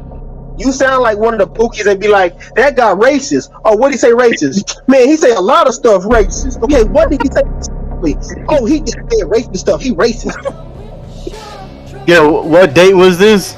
I'm sure Bucho and them on Discord, he was saying, oh yeah, he brought up even Rare Breed got in the chat. He was co-signing you and everything when you were hating on Mexicans and whites. You were grouping like Mexican dudes and white dudes in the same thing. Whoa. Like you were categorizing us in the same way, and you also said something about what rap it. You said that. That's a lie, bro. That's a fucking lie. I did not say all so specific. I said a certain because when I talk about my channel, I'm saying the hard people to get to you said Mexican and white men. But you don't know all Mexicans. Feelings than their facts. They don't like facts. They like feelings more than facts. Mexicans after the fight worse than LDBC. When will we call these biased motherfuckers out? Wow. When they lose. I don't know. I don't see anything wrong with that. Wait, say it again. Here, I'll just link Bucho. Oh yeah, he said about what rap it. He was like, what rap it. Something about what rap it, and then Rare Breed said what rap it has an inferiority complex, and he hates on black fighters and whatnot. Don't group me in with Rare Breed. Have me as my own specific self. What I say. Yeah, but Rare Breed was co-signing what you were saying about Mexicans and whites, and yeah, but understand something. If he co-signed, I just want to know, like, I thought BDA was. How long ago was that? Because Rare Breed was just saying how he's just he's pro-black, not anti-anybody else. And I'm not pro-black. Pro-black American. Pro-black American. So if yeah. But if you have an American fighting. No love to Africa. He doesn't. Rare Breed's like a fucking mortgage with his fucking positions. It's like 50 pages long sections. But here's the deal, though. The LDBC is different than Rare Breed because the LDBC will support any black fighter, no matter if he's from the Caribbean or from Africa or wherever. Like Nigeria. Mr. B, thank Uganda. you for hold on. Mr. B, thank you for your contribution. He says, I have no problems with him, meaning Rare Breed, being pro-black or always rooting for black fighters. My problem is that if whites do the same, they call them racist. So that's what Mr. B is saying in the chat. That's right. They call us KKK and all that shit. They can be racist. No, it's a fucking free country. Base it on whatever you want. I was just saying, like, Rare just got the Exactly, Logical Man. I agree. Yeah, but Logical Man, you were being racist. Logical Man, you were being racist yesterday. There's no. I said, hey, how about we just have a second Renaissance debate, man? I'm trying my best not to go off on y'all on here and give y'all my good shit. I want to go second Renaissance. Let's do it. There's no debate to have. There's no debate to have. This is what you guys say. This is what's wrong with you people. You're the type of person that say there's no conversation. There's nothing to say. But you're easy to type all day and have your little one-liners. But you can't yesterday, you were the one typing yesterday, though. You had like a whole. What can I say? I'm Austrian. Don't want to have a dialogue. You are computer typers. You are one-liners. No, I'm not. I'm not a computer typer. You cannot have a dialogue. You talk so slow. I'm a computer typer. What's wrong with that? Logical Man. I'm really not even trying to argue. I'm really not trying to argue with you. That's what I'm saying. Like, it's not a debate. I'm not arguing with you. This is not. We're just talking. You haven't seen my second Renaissance episode? No, I want to argue. I've seen your stuff, and some of that shit is biased, man. You love to come up. If I say statistics about Mexicans, the fucking facts. Oh, wait, what? I didn't even say my second Renaissance episode. I didn't have no statistics. What are you talking about? No, I'm saying for you because you love this. Like, some people that love to say, "Oh, black dudes do that." But if I say anything about another race, what did I say about black dudes? You said who? I'm asking you, what did I say about black dudes and analytics and what are you talking about? They commit the most crime here and this right and when did I say, wait, about race. All right. We're gonna move on. We're gonna move on. This is listening to the other. This is gonna be for the second one. Listen to either one of you. The music they promote. Fuck it, man. Listen, guys, took it out. Let's took it out on the second Renaissance because. All right, my bad. Let's do it. Yeah, guys. Like, I just wanted to check this dude, Logical Man. I just had to check him. That's all. All right, man. Listen. Come on, we're not gonna. You're a duck. All right. You're scared. Let's talk about something else. Pete, What do you have? I got nothing. I'm just I gotta get in the groove. I'm just trying to get the feel of what's going on in here. I had a bad day, man. Bad day. Okay, how about the Demetrius? This is really cheering me up though. This logical man and fighter spirit fucking gibberish is really cheering me up though. Appreciate it. Yeah. I'm just kidding. Good. You guys got a beef with each other. It's no big deal. What's going on in here? Hey, look, all I want to beef with is fighter scout and fighter spirit. That's who I want to beef Logical with. man, fighter scout's not even Mexican. You were thinking he's Mexican. I don't even think he's Mexican. He's Jewish. What we talking about? So if I have to ask him this stuff, but you want the type and not come on. Yeah. Can the broadcast see the list of on the Discord? Can you see this list? Demetrius Andre. Pucho. No, fuck Doodle Andre. Can they see this list on the YouTube broadcast? He's fucking my boy Janibek. Okay. Well, why am I in the back of this bus with these two fucking? You're always at the bottom. It's alphabetical order. Yeah, it's alphabetical order. If you want, fucking alphabet. If you want, put like a number in front of your username, or I think parentheses might work. I just need a plexiglass. I need a plexiglass partition right behind me. Bottom of the barrel. Look at me back here with these fucking guys. It's the back of the bus. You're at the back of the bus. I used to ride the short bus too. Don't worry, man. I'm in the fucking animal compartment back here. All right. Well, the zoo. What the fuck, man? Oh, Joe Smith. What time is this better be a fight? Don't give me a hard time, man. Yeah, I think it's gonna be 11 o'clock. Yeah. I've just seen the pay-per-views for Kambosos Haney. It was only 50,000. Wow. Yeah, I'm looking at it right now on Boxing Scene. According to the report, it was 50,000, which is well below the 100,000 for junior middleweight Tim Tszyu. So he's a star though. Hey, but what is that? But what is that to American dollars? Because their money might be more in our currency. Well, I don't know, but all I was 50,000 pay-per-views. I mean, and that's held in Australia.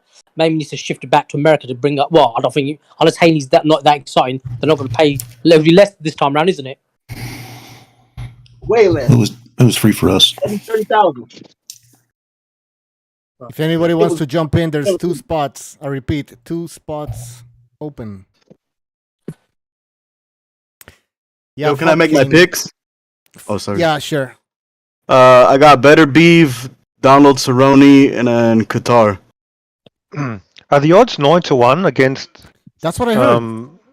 That's insane. You should be seriously putting some nice cash on. Who's 9-1? Smith versus Better Beef. Yeah. That's nuts. What's the odds? 9-1. That's what I saw in an article. I didn't check myself. Boxing Scene. I'm reading Boxing Scene. That's what it says. Let me check on my UK bettings. Yeah, check the actual betting. Yeah, exactly. Maybe it changed, but that's a lot, man. Like, what the fuck? It better be if he's hittable, and Smith's a puncher. I mean, he's live. Yeah, but I think where they're coming from, though. Be honest, though.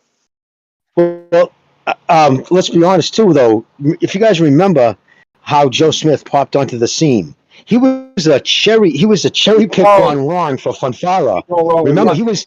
Yeah, because he came in from out of nowhere. The prior to fighting Fanfara, the last 8 guys he faced had a combined 59 losses.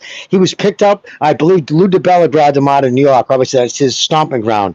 He could sell the story of labor, yada yada. So, anyways, he goes out, sparks out Fanfara in the second round, though. All of a sudden, oh shit! And it was because Fanfara was coming off the Chavez Jr. win, so they was trying to feed him to Adonis Stevenson. So all of a sudden that threw a monkey wrench in that. And then, but what happened, the following fight, he lost in a decision to Sullivan Barrera, in a unanimous decision. So it's been kind of roller coaster. But again, if you look where he was, it was just brought him in. And also, he also kind of caught lightning in a bottle because he put B-Hop through the fucking ropes. Put a man in his, 50s? Come on. Yeah. You know what I mean? So like, he kind of caught lightning in a bottle. I found it. So, I'm done. So Joe Smith in England is 5-1. Bertbiev is 1-12. Wow. Maybe they know something we don't. Well, like when it better be a fight last? How long ago? Not long ago, no? Like 5 months ago? 5 months, Bertbiev? Oh fuck! Yeah, he fought Marcus Brown. And he was forced to fight in a way he hasn't fought. He's always been kind of reserved, like turns up the pressure. He doesn't, stretch his punches. He doesn't have to load up. He's just naturally strong, monkey tendon, big wrists and shit. But because of the cut in his head could stop the fight at any time, knowing he was behind in the cards because he always takes it easy. Yeah. Because of that, he was the first time in his career he was forced to like turn it on. And his trainer supposedly said he realized a lot came to him in that fight, like, oh, I guess I could just do that more often. So they're expecting him to be more aggressive tonight. He's going to have to, because Joe Smith's only chance is catching him between his punches, with something big. If he tries to outbox him, it's just not going to be pretty, because it's just the night and day fundamentally. I'm done. That's it, my thing on that. And when I just thank Amok PvP for his contribution, he says, just showing some love. Thank you, Amok. Amok's the man. Yeah, no problem. The thing is, Smith's gonna. I don't know. It seems like he throws the straighter punches. I don't see Better BF throwing. I see him hooking a lot. With both hands. He kind of gets. He smothers in there a little bit. I think Joe Smith last fought in January with a TKO, so he's quite fresh as well. Yeah, it's So I don't know why it's so. The odds are so like that. How do you call them? Widespread. One-sided. One-sided. Yeah, one-sided. Exactly. It's a Wolverine. That's why. I guess. If 12-1, that's pretty damn wide. Yeah. That's what's referred to as a Vegas no-hoper. Smith Jr. has a chance. And Bertobiev to win by knockout, 2-7. Anything over 10 is considered a no-hoper. That's just how it always has been. You know what I mean? Right. If you get a 10-1 underdog or 12-2, that's considered you have very little hope of winning as far as the odds makers are concerned. Those fractional odds. Junior has a chance though. Yeah, those fractional odds throw me off a little bit with boxing, but you can see how the bookies, they have their edge right there. That's their edge. That's their juice. It's actually more than 10%. So you can bet on Better BF to win. You got to lay 12 to win 1.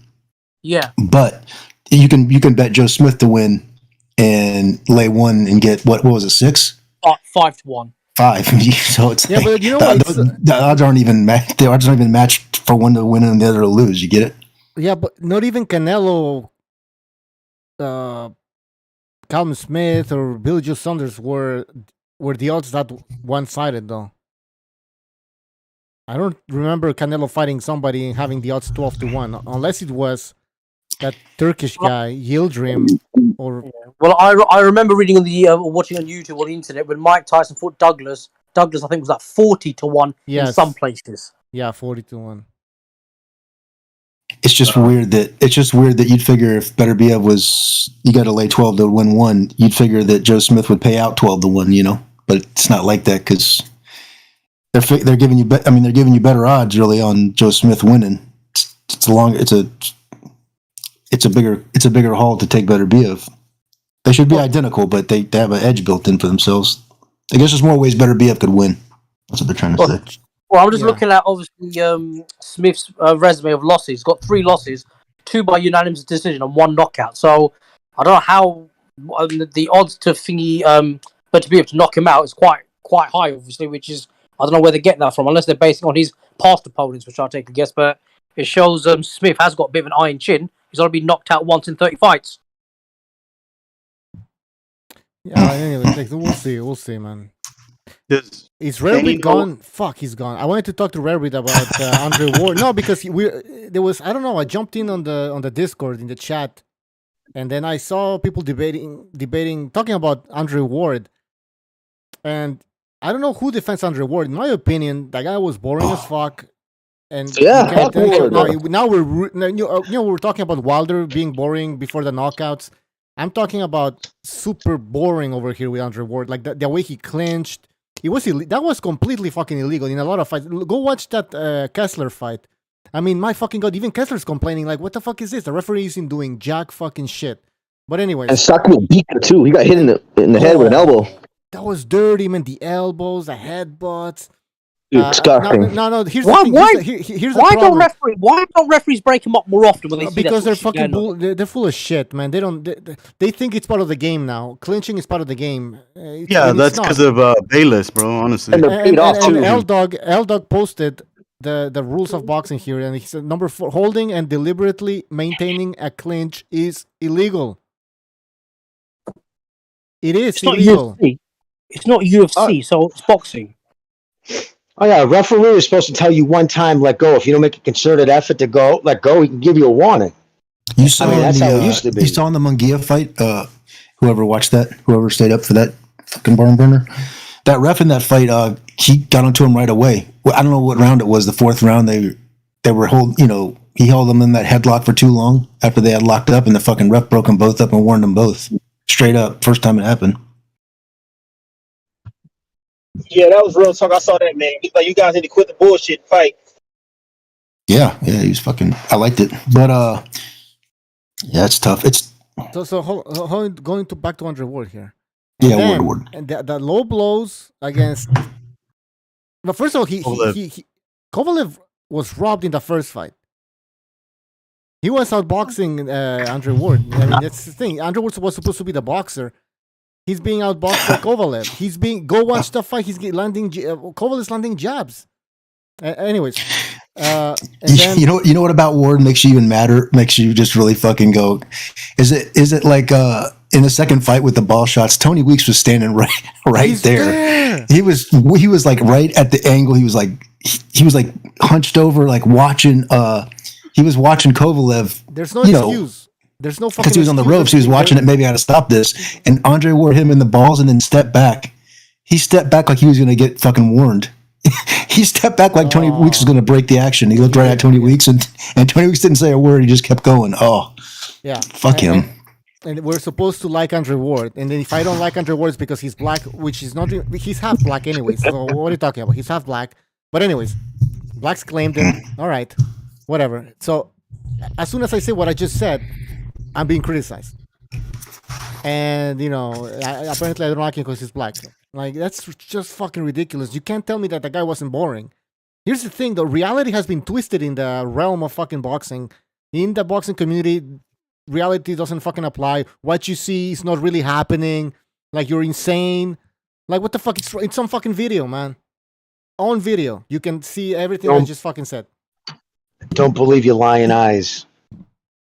He just kept it safe his whole career. That's really what the frustrating thing is. It was just kind of like he just fought in Los Angeles every time, didn't he? He fought in California. He fought in Oakland. Yeah, where he lived. Yeah, Oakland. Come on, listen, man. Before you even got to the pay, certain criterias, he controlled every aspect of that Super Series. They did that series that fought, the thickness of the pad in the ring, size of the ring, the gloves the opponent could wear, the time every aspect of the fight had to go his way or he wouldn't compete. And that was how he just was. And, because he could get it, he got it. But yeah, no, I went with Kovalev. I was pulling for Kovalev because of the same reasons Bucho said. It had nothing to do with race. I thought Ward was boring. I didn't like. He was inactive. He sued Goosen because he didn't like the contract that he signed. Yeah. Remember? I mean, it was just he was always bitter. It's like, dude, man, get over yourself. Definitely arrogant. Arrogant enough to sue Goosen. He's an arrogant fucker guy. Yes, I fight in Oakland. He don't give a shit. Who knows it? No apologies. No fucking nothing. But it's just funny to me that like sometimes you catch him in a moment of honesty in those fights. Like when he hit Kovalev in the balls, he definitely turned to Weeks like he was going to get warned and backed up. And then the first fight, you seen him open around the ring after the first fight when they were waiting for the decision. And you see his face when they called his name out when they announced his name. He had no idea. Yeah, he knew he lost that fight. Yeah, he was like, fuck. He knew he lost that fight. And plus he was famously said that he got pissed about somebody celebrating an obvious robbery. And he made a point to say, I would never, if I knowingly knew I lost a fight, I wouldn't celebrate. Oh, yeah. And then he turns around, he throws his arms up. I won that. No, you didn't, dude. You lost that fight. Absolutely lost that fight. And everyone knows it. And for him to say the things he did after and then whatever. It is what it is. You know, like, you know, the 50-50, you play the 50-50 when you go to like a sports event, you know, you throw money in a pot and then they call the number out. That's what it looks like when like someone called his number. He was just moping around like, he wasn't even standing next to the ref. Kovalev was standing next to the ref. The ref had Kovalev by the wrist and they were announcing the scores, and Ward was just walking around like with his head down and his hands on his hips like, fuck. And then the best meme was the best meme was it showed him like you said walking around, and above it was a caption. All right, it was my shoulder. My shoulder was really bothering me. Coming up with excuses why I lost, and all of a sudden they said his name, and it's like you said, his eyes just I won. Whoa. His hands throws in the end. Yep, it was unbelievable. Hey, I can't hate him either. It's just I just forgot about him. I don't know. I just never took any chances. He won the Super 6, and that's about it. I don't hate anybody. I don't hate any fighter. Hate's a strong word, right? We don't hate anybody. Just like them. Yeah, so to say hate, but listen, I don't lose any fucking sleep over boxing. I don't mean hate. I just mean like that's the thing, though. Some people are like, you're sad Valdez lost. I'm like, I don't give a shit about Valdez. What do you think? What are you talking about? Like, what do you think? I didn't go to sleep that night because of fucking Valdez? Well, you have Mexican blood in you, aren't you? His cousin? You know what I mean? It's so like, crazy. My brother died. Come on. It doesn't make sense. So it's the thing, though. I mean, Rarebreed was saying that black fans, Mexican fans, they want to stick with their own. They want to support their own, basically. But when it comes to Andre Ward, and if you're black, can you criticize Andre Ward, or are you not allowed to criticize Andre Ward? This is my question. How about as a boxing fan? Fuck all that skin color shit. No, I know. As a boxing fan, I fucking can, obviously. But the LDBC, here's the thing, with that criteria that because you're black, you're supposed to... We don't know what LDBC really means. Learning Disability Boxing Channels. They might accuse you of pandering. Here's the thing, though. Yeah, I think some people actually just support Andre Ward because of the color of his skin. And they know that Andre Ward was boring, but they can't say it. Oh, no, but he doesn't have their protection anymore, remember? Oh, yeah, he was kicked out of the community, or what was it? Yeah, fans were, I don't know, so they didn't like Andre Ward because he said something, just like Floyd at some point. Well, he acknowledged his whiteness when he said, first off, I'm not black. I'm also 50% white, when he was talking to Fred Hawthorne, remember? Yeah, I thought you had his Hall of Fame speech. He said that. Slapped by Kenny Porter. What's that? I thought you meant he said that at the Hall of Fame speech. Like, oh no, it was when he was arguing with Fred. Oh, yeah. If he had said it at the Hall of Fame, it would have been hilarious. Everybody started clapping. Everybody started applauding for that. And then, that's because they made videos saying, man, the black community is the only ones that ever supported you, and you turned your back on us. A few of them went at him pretty hard over that, which is silly, but turn their back on him. Yeah, well, they also made it seem like they were protecting him. I don't know how, but like, cool. Yeah, that's the terminology they use. Oh, yeah. They use that. They use that word protecting, which I never understood myself. What does that mean? Dude, I would love for LDBC to show their pay-per-view receipts and their ticket receipts. I want to just see how much supportive these guys are. Like they have they're always online, but they never be showing look, we bought tickets. Hey, look, we got the pay-per-view. Here's the receipts. I mean, I have a few receipts, so I can't really complain. But that event better be worth. All I gotta say is that event better be worth it. Hold on, the fucking link doesn't work. All right, guys, in the chat, I was dropping a link that apparently doesn't work anymore, so I'm dropping a new link. There you go. Hey, Booch, I'm gonna go to sleep, man. I've got work in the morning, but I'll catch you guys next time, man. Yeah. All right, see you, man. Take it easy, Kinshiro. See you, Kinshiro. See you guys. Have a good one. All right, so we got one spot left, I guess. Kinshiro's gonna bounce. Yes, we do. We have MMA. MMA, are you gonna say anything, or are you gonna stay? Because I'm gonna disconnect you if you just. Yo, give me 1 second. All right. So fuck Andre Ward. It's interesting. I think he was boring. That's it. Don't come at me and say that you thought he was exciting, whatever. But I can't say that he was boring and I don't have to be a racist or whatever you want to call me. Like, it's just he was Bucho, you fucking give him boring. credit. Bucho, you give him stop credit for Country the Ward. Chad Dawson fight. What about the Chad Dawson fight? Listen. I know. Listen, I think it was a bad move from Dawson moving down to 168 because if you look at his body and everything, well, listen, I'm not gonna make excuses or anything like that. He decided to go down in weight. He got destroyed, and that's what it is. I give him credit. Yeah, I'm not gonna. But still, you know what I mean. I mean, the guy was coming down in weight. Oh yeah, hey, I'm from Oakland and I've been to a couple of his fights. Trust me, he is boring. Don't get me wrong. I'm a fan, but I know he's boring. I don't deny he has skills, but he's boring. Exactly. I never say I think he has skill. Floyd could have been. I think he could have knocked out a lot of boxers. No. If he said, Now after he broke his wrist or hand. Floyd was fighting above his weight class, dude. So that's why Floyd changed styles because he broke his hand/wrist in one of the fights. Nah, he was. No. Floyd broke his hand plenty of times. Point back, man. Especially how he dropped Marquez with that check left hook, man. That was Marquez nice. a midget. That I don't even count that knockdown. He got up. He wasn't even hurt. Marquez got up and like nothing. The reason Floyd changed his style was because he had brittle hands.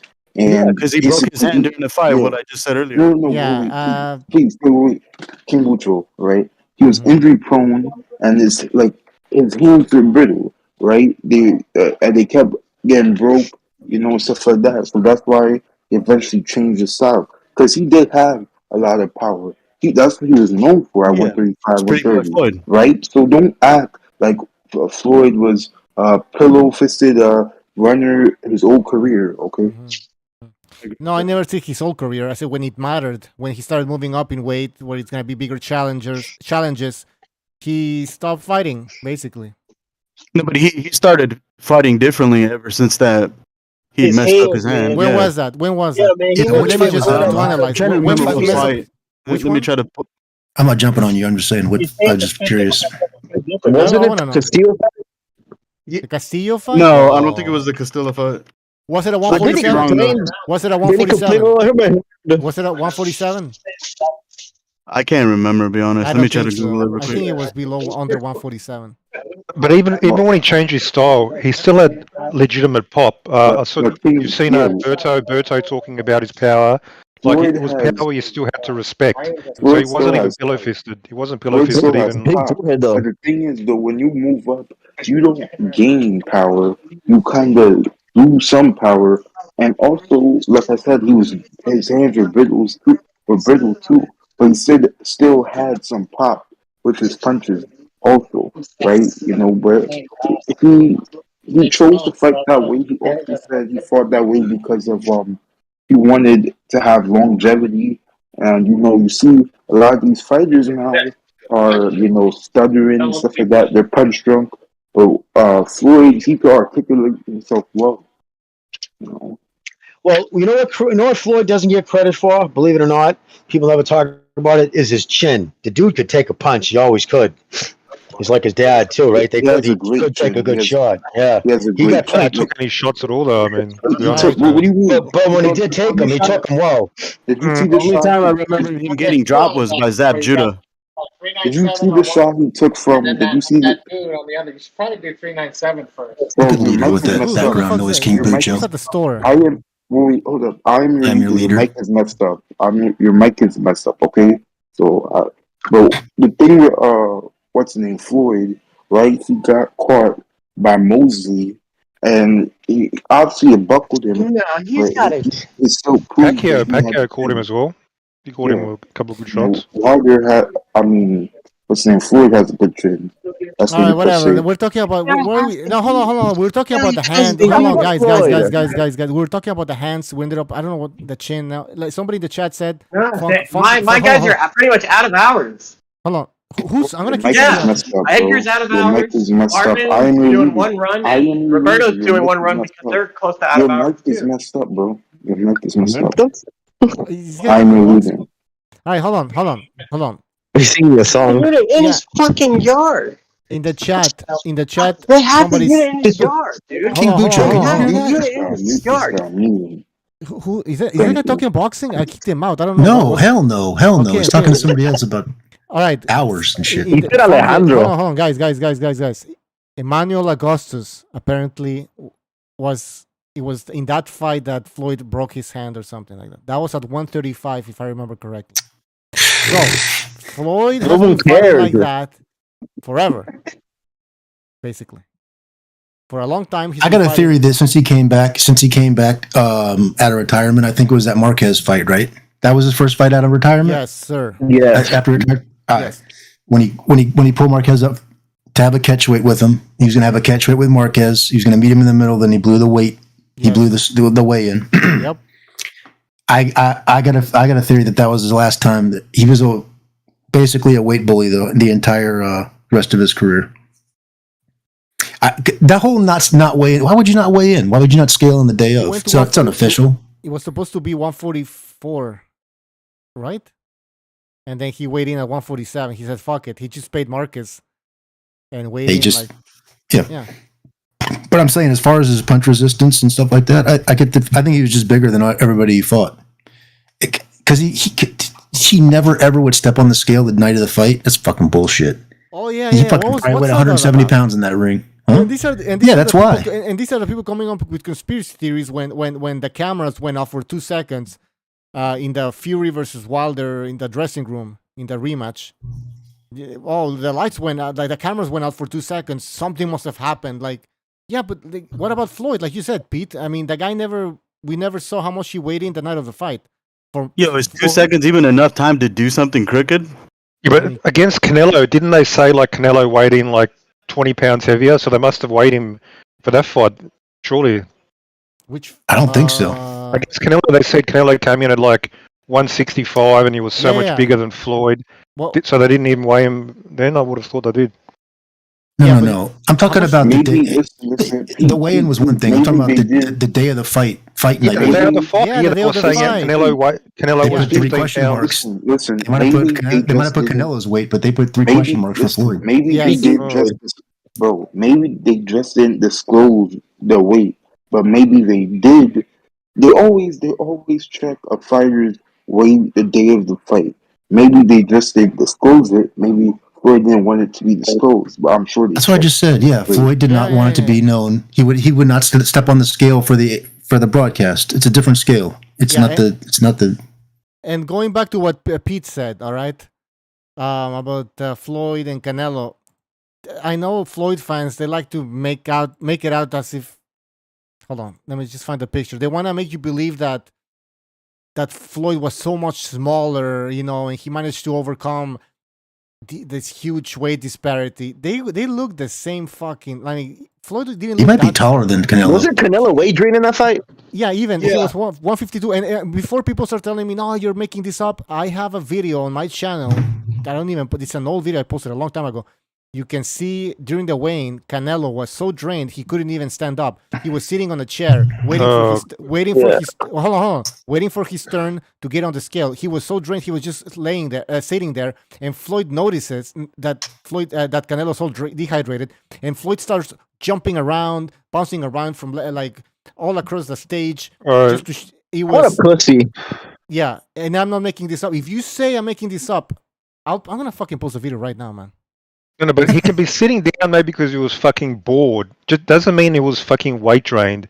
And this is what the Canelo fanboys talk about. Canelo weight drained. Do you know how much? Do you know how much lighter Canelo was versus Floyd compared to his previous fight 3 fights earlier? Shit! Did you watch the video I'm talking about?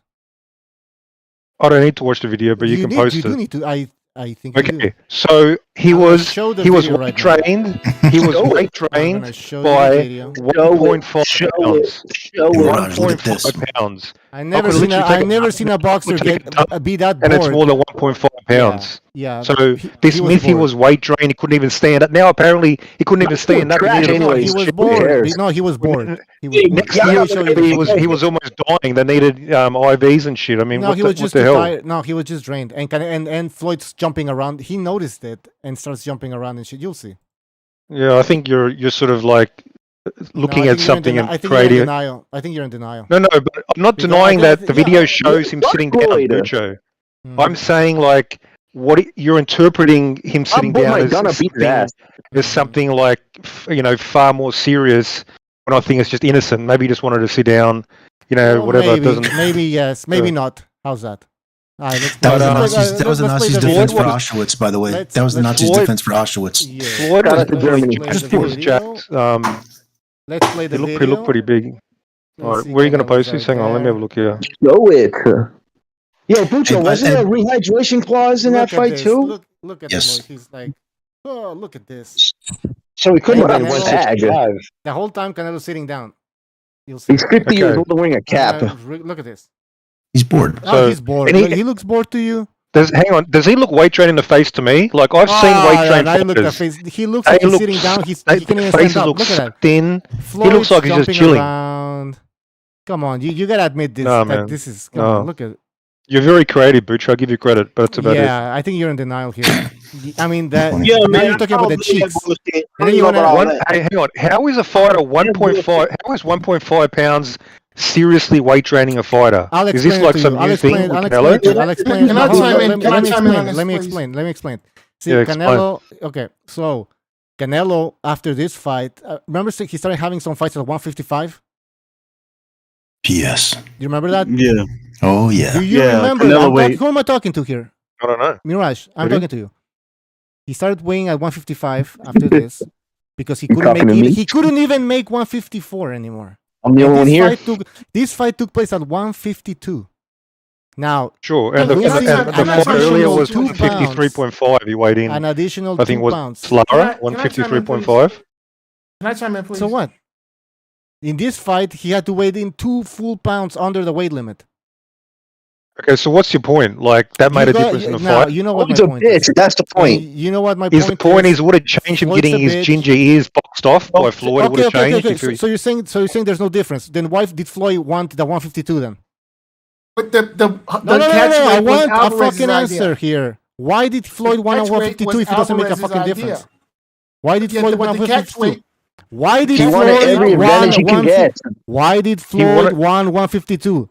Mayweather didn't ask for the catch weight. That was psychological. All right, I'm asking Mirage. What are somebody else fucking psychological tactics, mainly making him uncomfortable slightly. Trying to throw him off his game slightly. Oh yeah. Little things like that. Little things. Man, you have nothing to fucking say to this other than like bull fucking shit. Mind games? What's this got to do with him like missing and like just throwing air punches? Why would the next on the night of the fight? Like, is it related? Yeah, you don't make any fucking sense. Why would he have a 152? You're not answering my question now. You're not answering my question. Do you think this made like a significant difference on fight night? I think he did, and I think Floyd did, and I think Floyd knows better than all of us here. He's fighting the guy in the ring. You're not fighting the guy in the ring. So Floyd being like twice as fast in the ring, that would have changed if he was like if he was like 2 pounds heavier. If Canelo was 2 pounds heavier, he would have like been faster because the hand speed difference. So why did Floyd do it? Why did Floyd do it? Wait, you're not answering my question. Don't give me a question. I don't care. Listen, response. I'll answer your question. I'll answer your question. Wait, gentlemen, Floyd knew. Please? Hold on, man. Can I finish, Fight Doctor, please?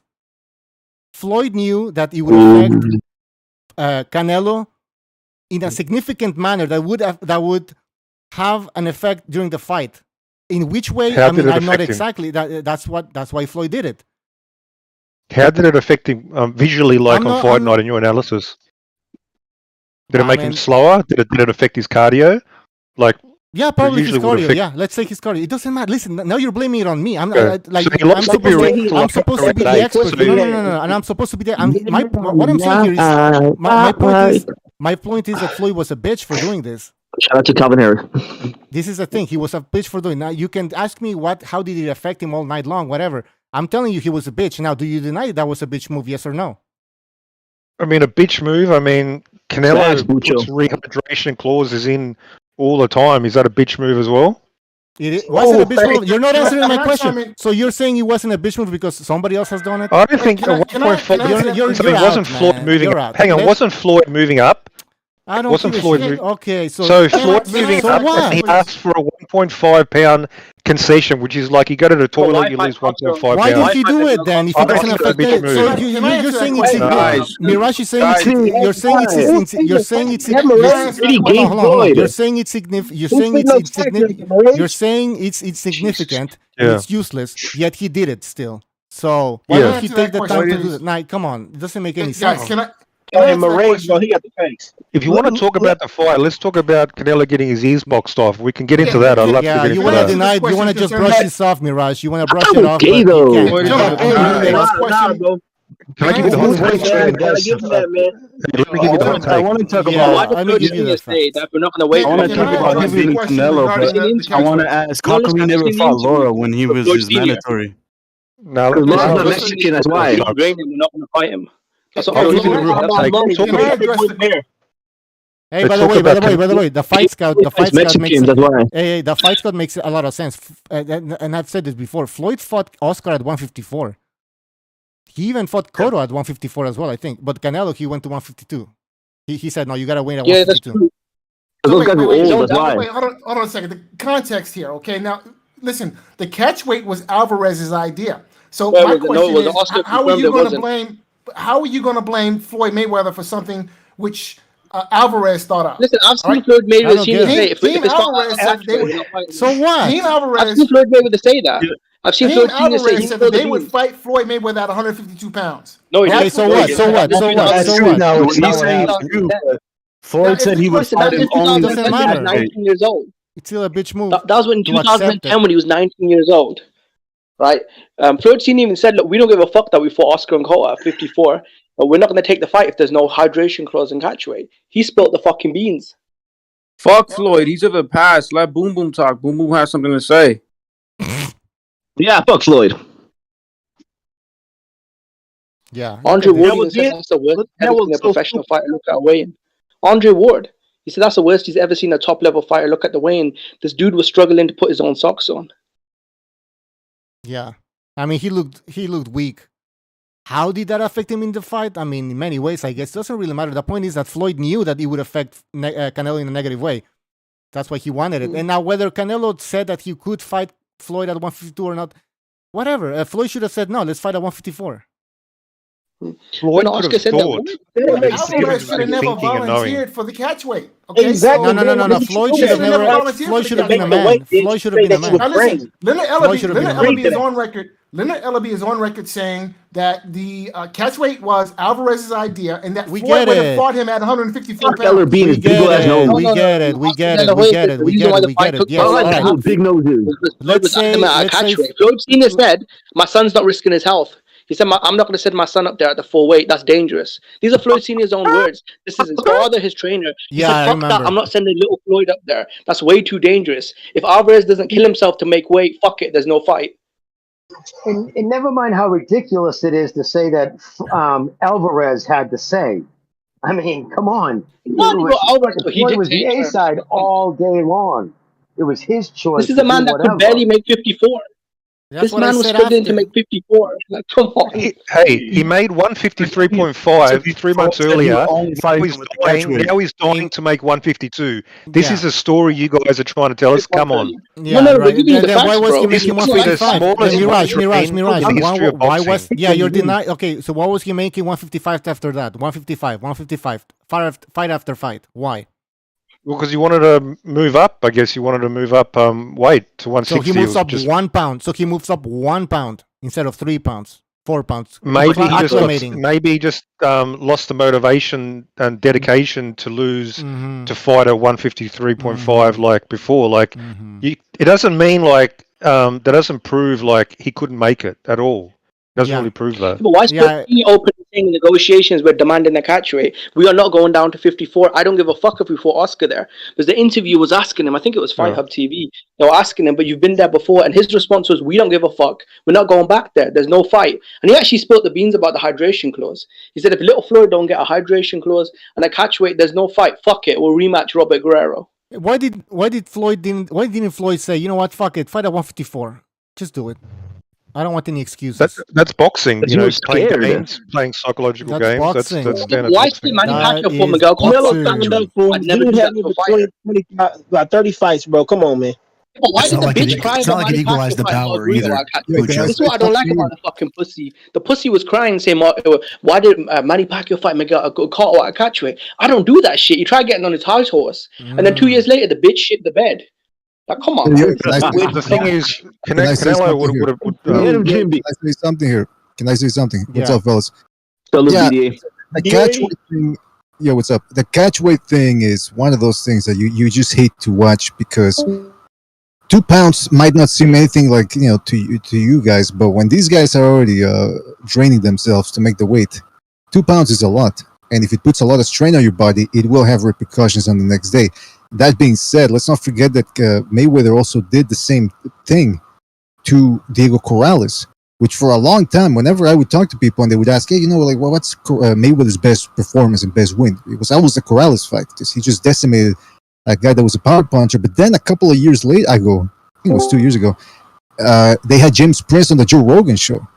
He was talking about how the Mayweather fight got made and how that was the beginning of his relationship with Mayweather.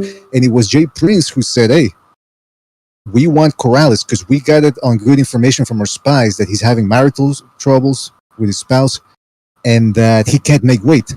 So I forget the exact story, but he said something to HBO about, no, we're going to make it now and it's got to be at 130, knowing that they were wagering the guy. And he even admitted that he was an advantage to us. We didn't want to do it. Something like that he was saying. So you got to wonder what it is here in boxing where these guys refuse to fight their opponents when they're at their best. I mean, I got to ask, what's the point of fighting a guy if he's not at his best? You didn't really beat the best guy then.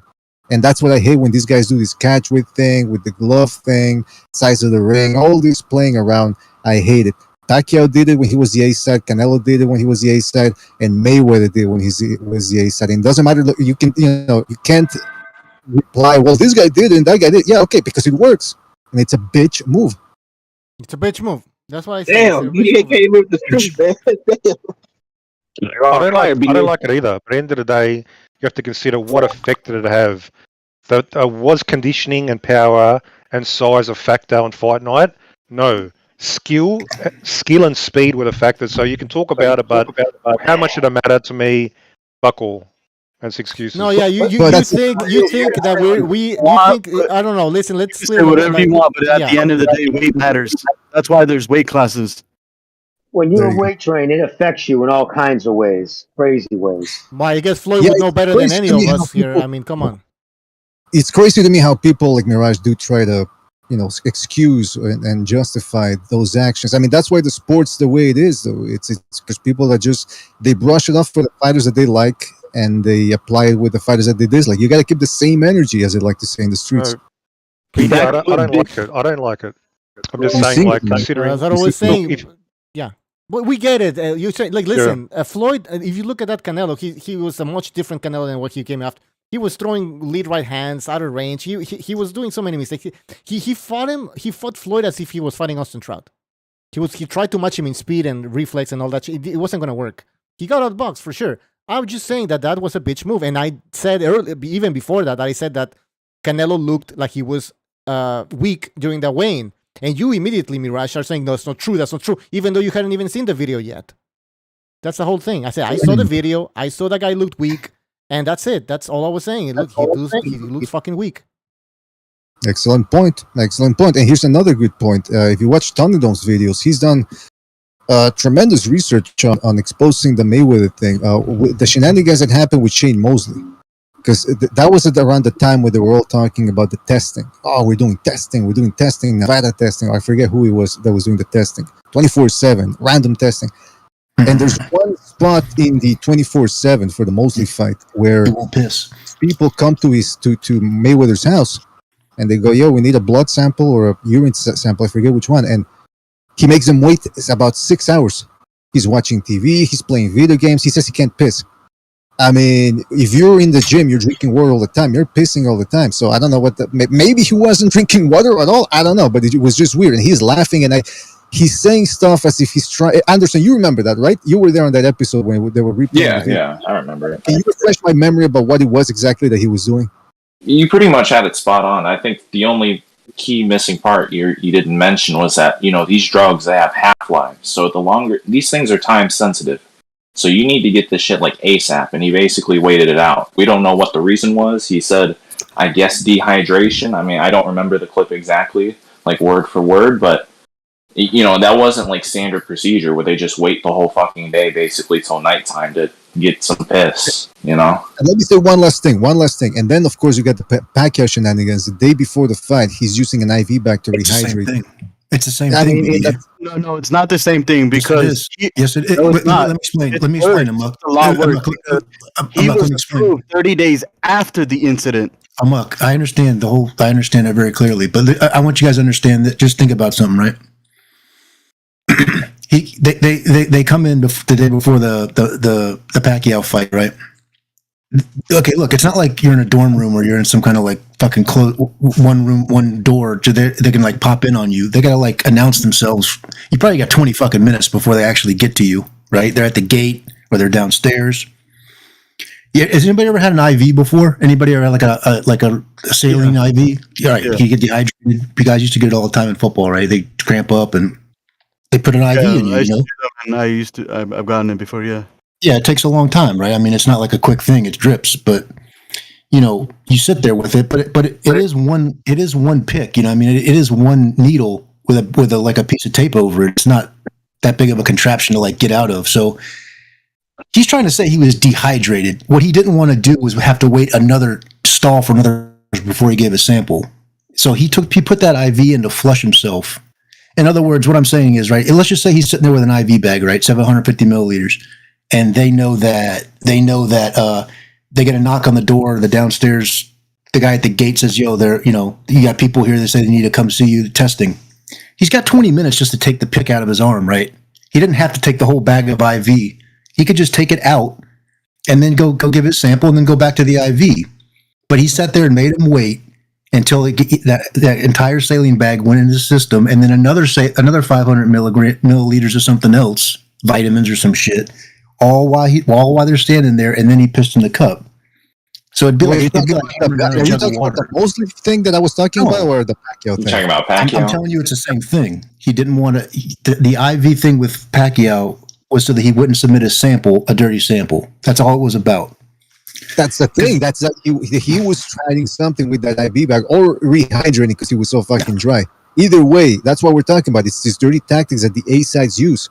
Yeah. I can't stand them. I really can, because it's like with, people say when even they're doing it now with Canelo, with Bivol. It's like, well, get Bivol to 168. What's the point? If you can't beat the guy at his best, don't fight him. And it's the same thing with Mayweather. He pulled that stunt so many times that it's you gotta wonder if he really should be calling himself TBE when he's handicapping these guys.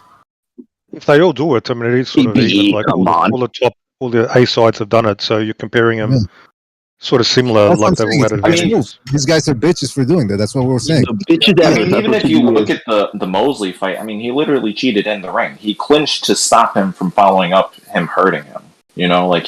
Mosley rocked him, and then he clinched. That's cheating. It's standard boxing, man. Come on, standard boxing is full of cheating. It doesn't make it right. Yeah, it is. Yeah, boxing's got a lot of fucking. Well, he kind of started issues. Got a lot of issues. Yeah. Wait a minute. Shit. So calling clinching cheating, that's a bit of a stretch. Clinching is a part of boxing. Now it's illegal, no, it's not. But it's not cheating. But yes, it is a part of boxing. Illegal and cheating. What? Read the Marquis of Queensberry rules. They say no wrestling.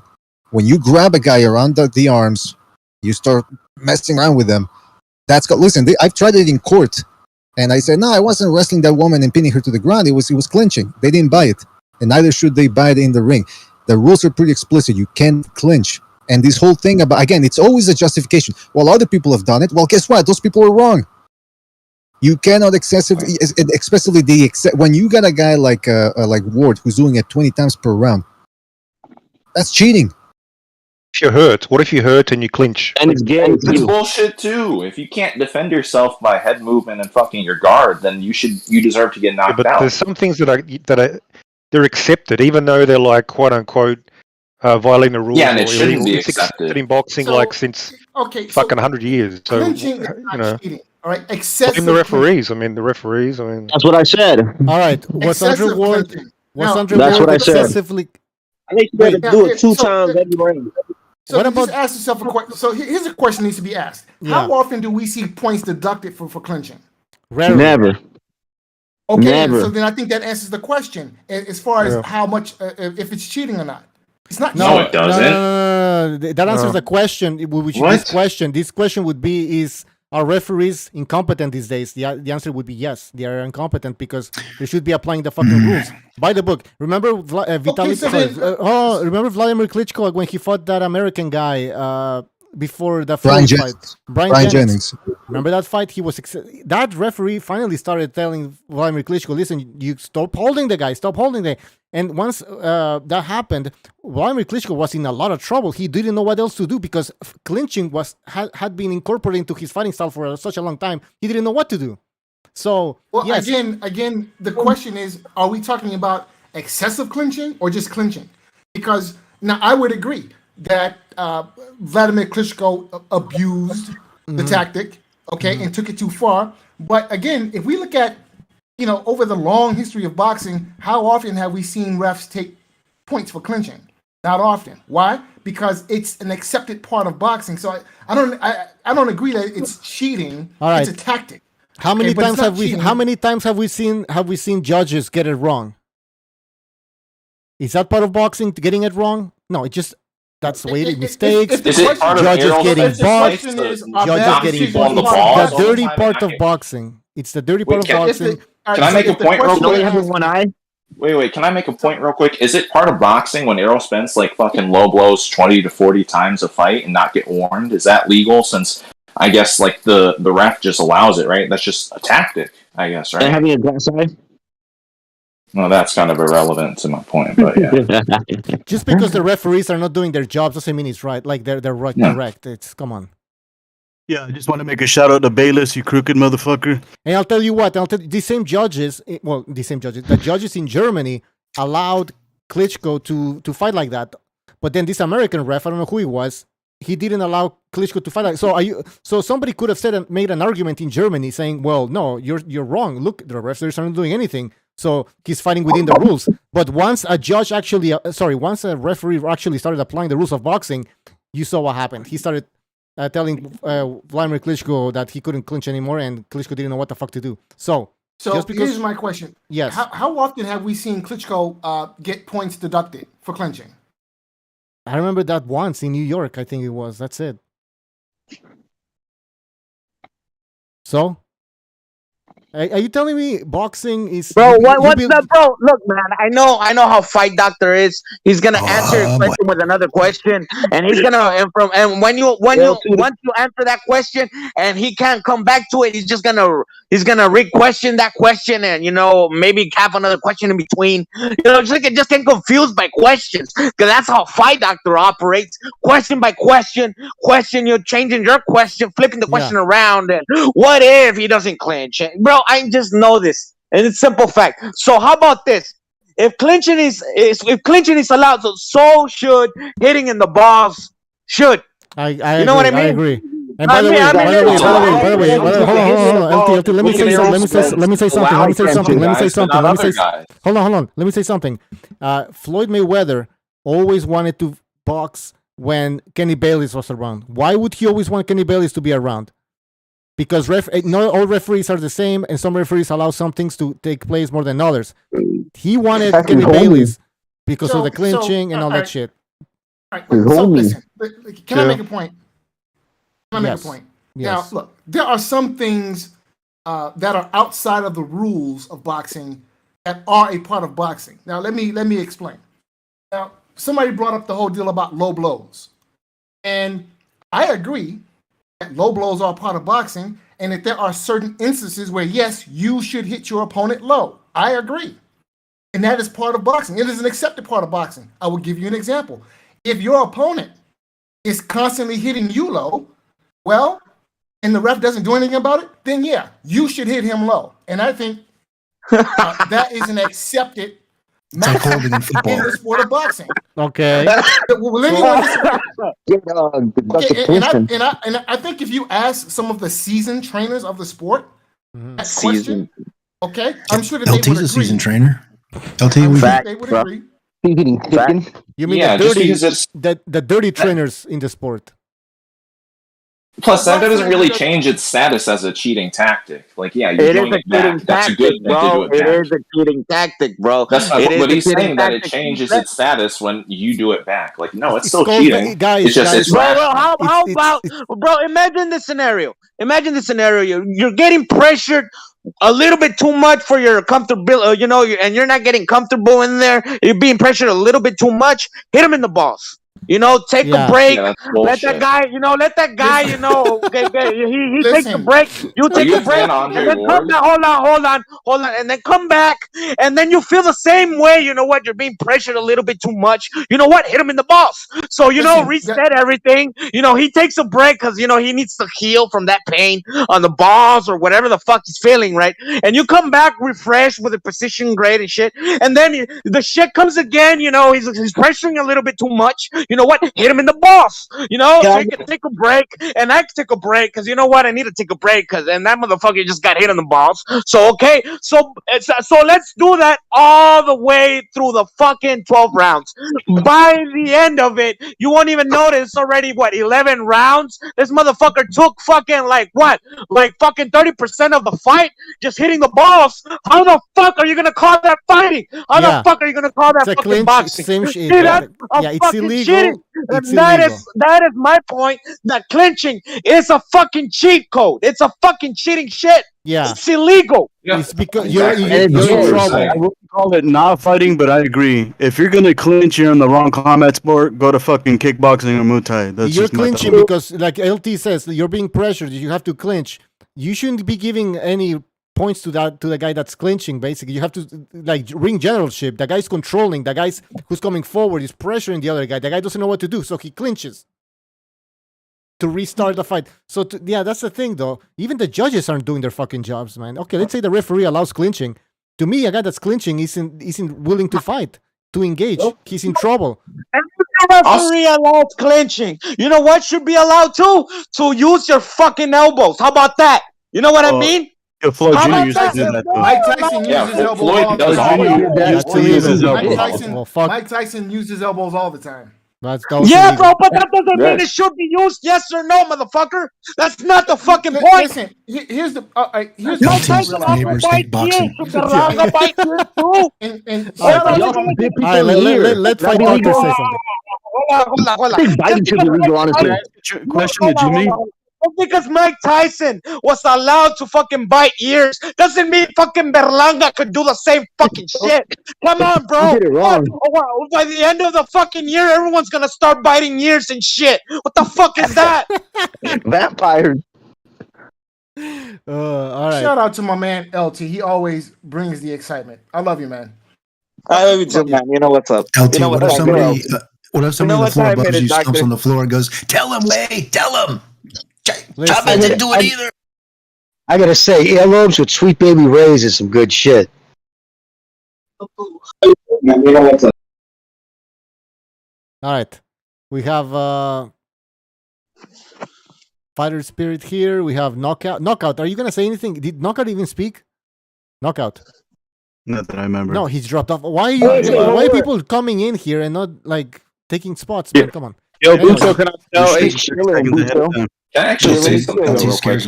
Yeah, he got scared by LT. What's worse? Well, hold on, the Fighter Spirit. Go ahead. LT, I just wanted to say, LT, it's Pride Month. Cut it off with all the homophobic stuff. You might sway people away. That's what I'm saying. You might be right, Fighter Spirit. You're right, man. Get into the spirit, LT. You gotta get into the spirit. LT, get into the spirit. Fighter Spirit got love for the trannies. No, I'm just saying it's Pride Month. That's all I'm saying. It's Pride Month. You got just be respectful. There might be people in the chat that might get turned away, and overall, that's all. Hey, Fighter Spirit. When you say that, are you referring to yourself or You want me to not insult you or potential partners? That's what it sounds like. Into that one, man. Hey, in the chat, Hawker Mustang saying Pete would love to share an apartment with my boy LT.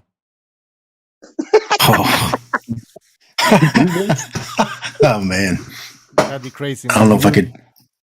Pete, did you pay the fucking cable bill? LT's neighbors hate boxing. I'm just telling you. I want to interview LT's neighbors. Hey, man, I'm just here to make go real quick. I got to jump off. I just got a call, man. So thank you for having me, man. Much love. I'll be back. I'll be back when I can. Take it easy, LT. All right, see ya, man. Good show last night, LT. Shout out, LT. Fucker. All right. In the chat, we have Blyat Boy. He says July is White History Month. How about that? Well, we gotta celebrate that, I guess. Gotta keep it fair. Everybody has their month. Anyways, what are we talking Shout about? out to Europe. Lynching. Fuck lynching. I think it should be Gay shit. There used to be a rule. The WBC used to have a rule. I forgot how they used to word it, but I'll paraphrase. Intentional disengagement, excessive movement, or some shit like that. Basically, It's like stalling, man. You Yeah, can't stall. yeah. That used to. I agree with that. It's hard to call clinching because some guys dive in. Like Sean Porter, when he's smart, that comes in and all crazy and dives in. Sometimes it's like, this is not even. You got gloves on. You can't. He comes in crazy, and if you're gonna stand your ground, sometimes they wind up just one's holding around the waist and the other one clinches their arms down. So it's like, I don't know. It's hard for the ref to call. And then when it's clear, you know what? It's like they're gonna lose the round. Like Devin Haney, the last rounds of that Linares fight, for certain he lost those rounds. He knew it. They clinch and they know they know they can get penalized. But it's like any sport. As long as the ref's consistent, I guess. You know, it's a foul. Well, they're it's like consistent. holding. That's the problem. Yeah, they're consistently not calling it. It's stalling. They created a precedent where, like, well, we didn't take points away for this guy, so now we don't. And it's stayed like that now. Now it's become. Like it's a standard because of Bayless. Like, I mean, look what happened to Pritchard Cologne. Like, just the incompetence of ref nowadays. Like, I mean, it happens. But I do agree though. Like past, too. I mean, that look ref in at the Munguia fight did it right though. When you give them a warning, they fucking have to. You give them a I don't know if it's 2 warnings or if it's 1 warning, but when they get that final warning, they know the next time they do it's going to be a point. So if they took a point, you couldn't blame them. Yeah, I mean, they do that. Even you get lucky if they give a warning. I know. You're right. I seen in the Munguia fight that ref did it right off the bat. But could you imagine how that would change? In how many fights would be way different if the referee just gave a warning for clinching? It'd be fucking even if he's not going to ultimately call it and deduct a point, even if he just goes to stop it, you know, I mean, like that's it. It's a warning. At some point, they would have to because otherwise it would be a bluff, right? They're going to call it a bluff at some point, boxers. That's true too. Yeah. But you're right. Wow. Hey, what's worse? Can I give my 2 cents on this whole bending the rules thing? Mm-hmm. Go for it.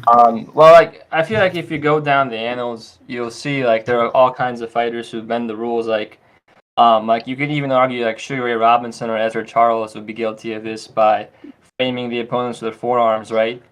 So there's lots in professional boxing that if you got rid of, I feel like would take away from the sport because you wouldn't have as much inside fighting, you wouldn't have as many interesting maneuvers and so on. But I think what differentiates someone who's trying to get an advantage versus just survive, you know, is the criteria you should judge it. I guess some fighters, their intention is, with Sean Porter, is to rough the guy up and hurt them and make it mentally difficult for them.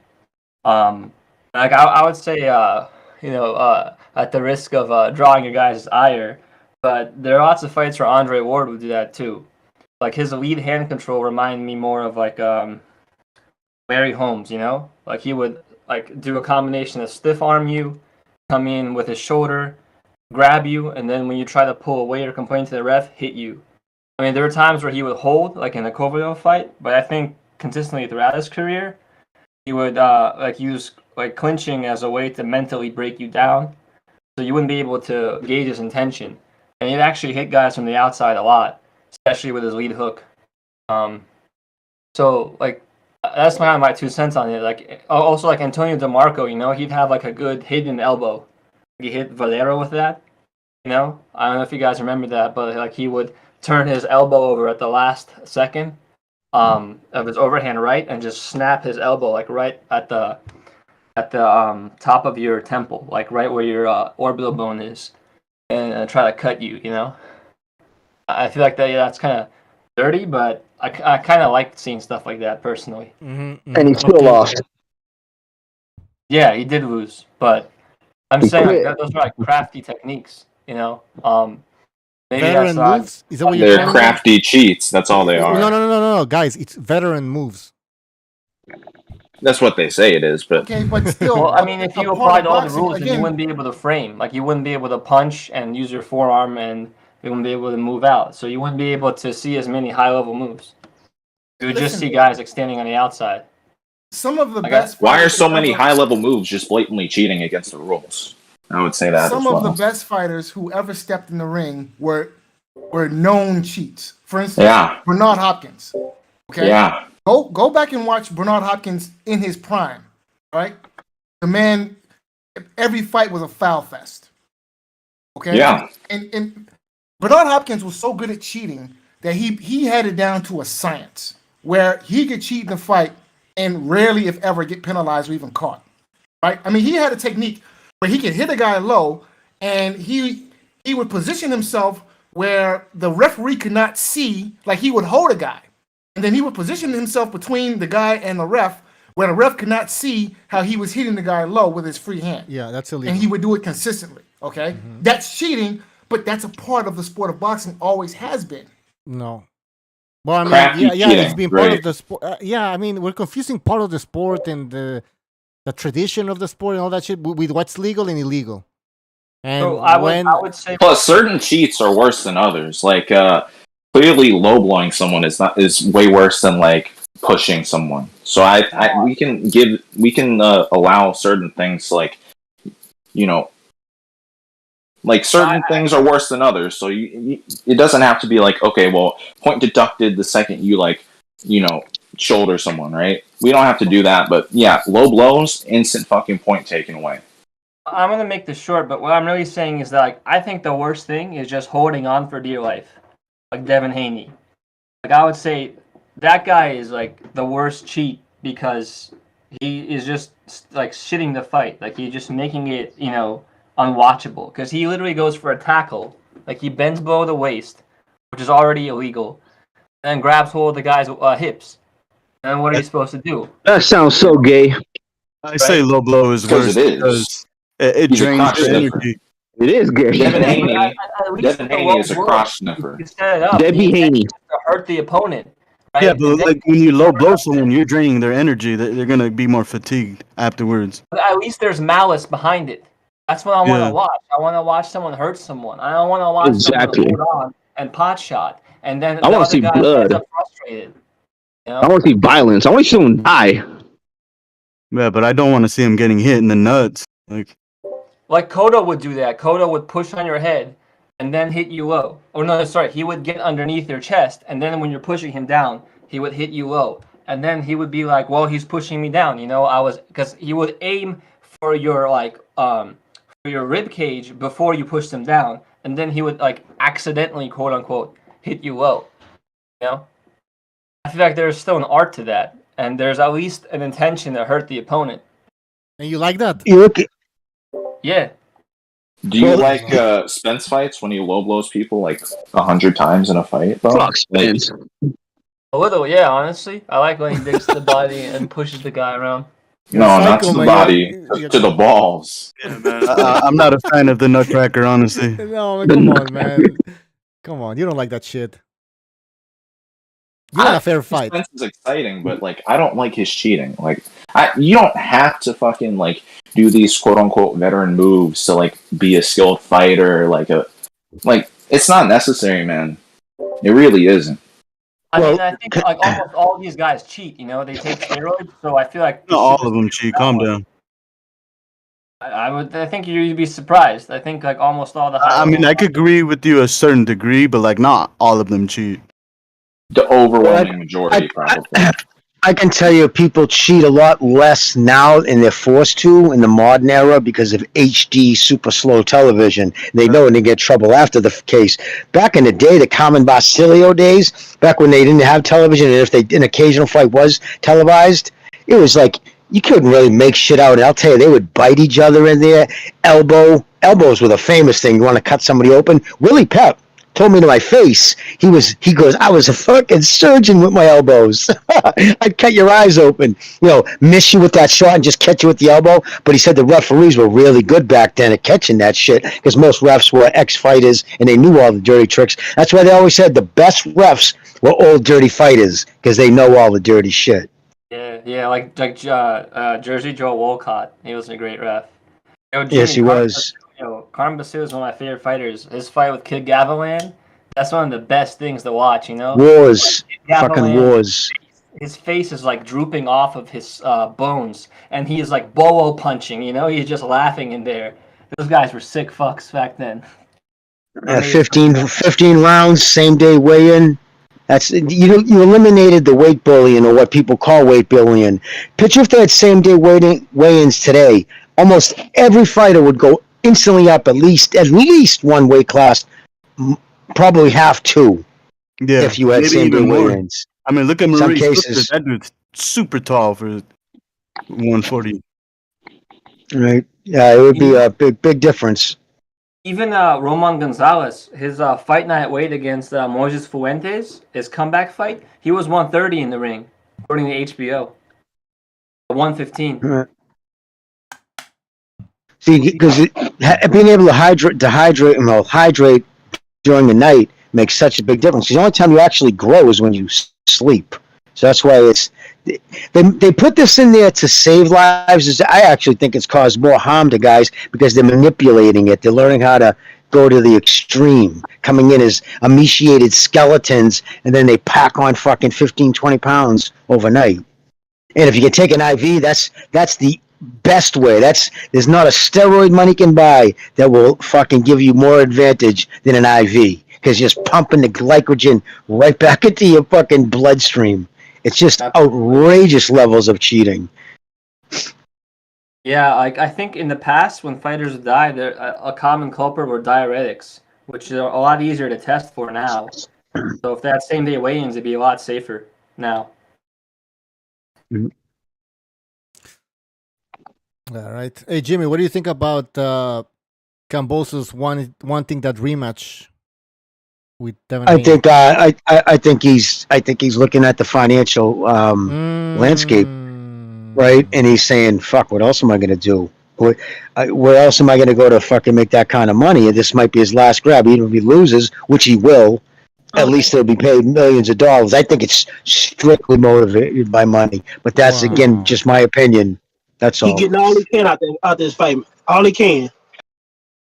Yep. Just trying to wring every last dollar out of this before he fades away into obscurity. Why, you don't think he believes in his skills? No. Yeah, me neither. I think he needs to go sharpen his elbows, He needs Antonio DeMarco in this corner.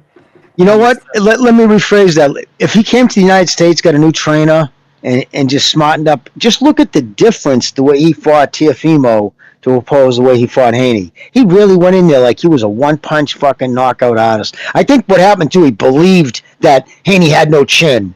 That whole thing, he's chinny.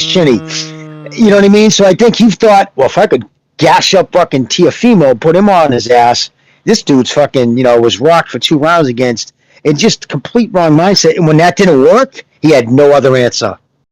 Hey, it was like, oh shit. Will it be different because now Kambosos is the underdog again? Or, well, he was the underdog in the first fight, but now he's like a real underdog and he's a challenger. Is that going to change anything? I don't know. I would think that Haney's going to try to buy him his way out, which I don't blame him. I'd say, what are you going to make here? Fucking Bob, let's throw this dude $1.5 million, $1 million, go away. Just go away. Yeah, because I'm wondering, even will the Australians show up to this fight? You know what I mean? Well, I'm sure the government's not going to pay for it because they paid for a majority of the last fight. Yeah. Hey guys, you think I'm crazy for saying that? I think Kambosos should either.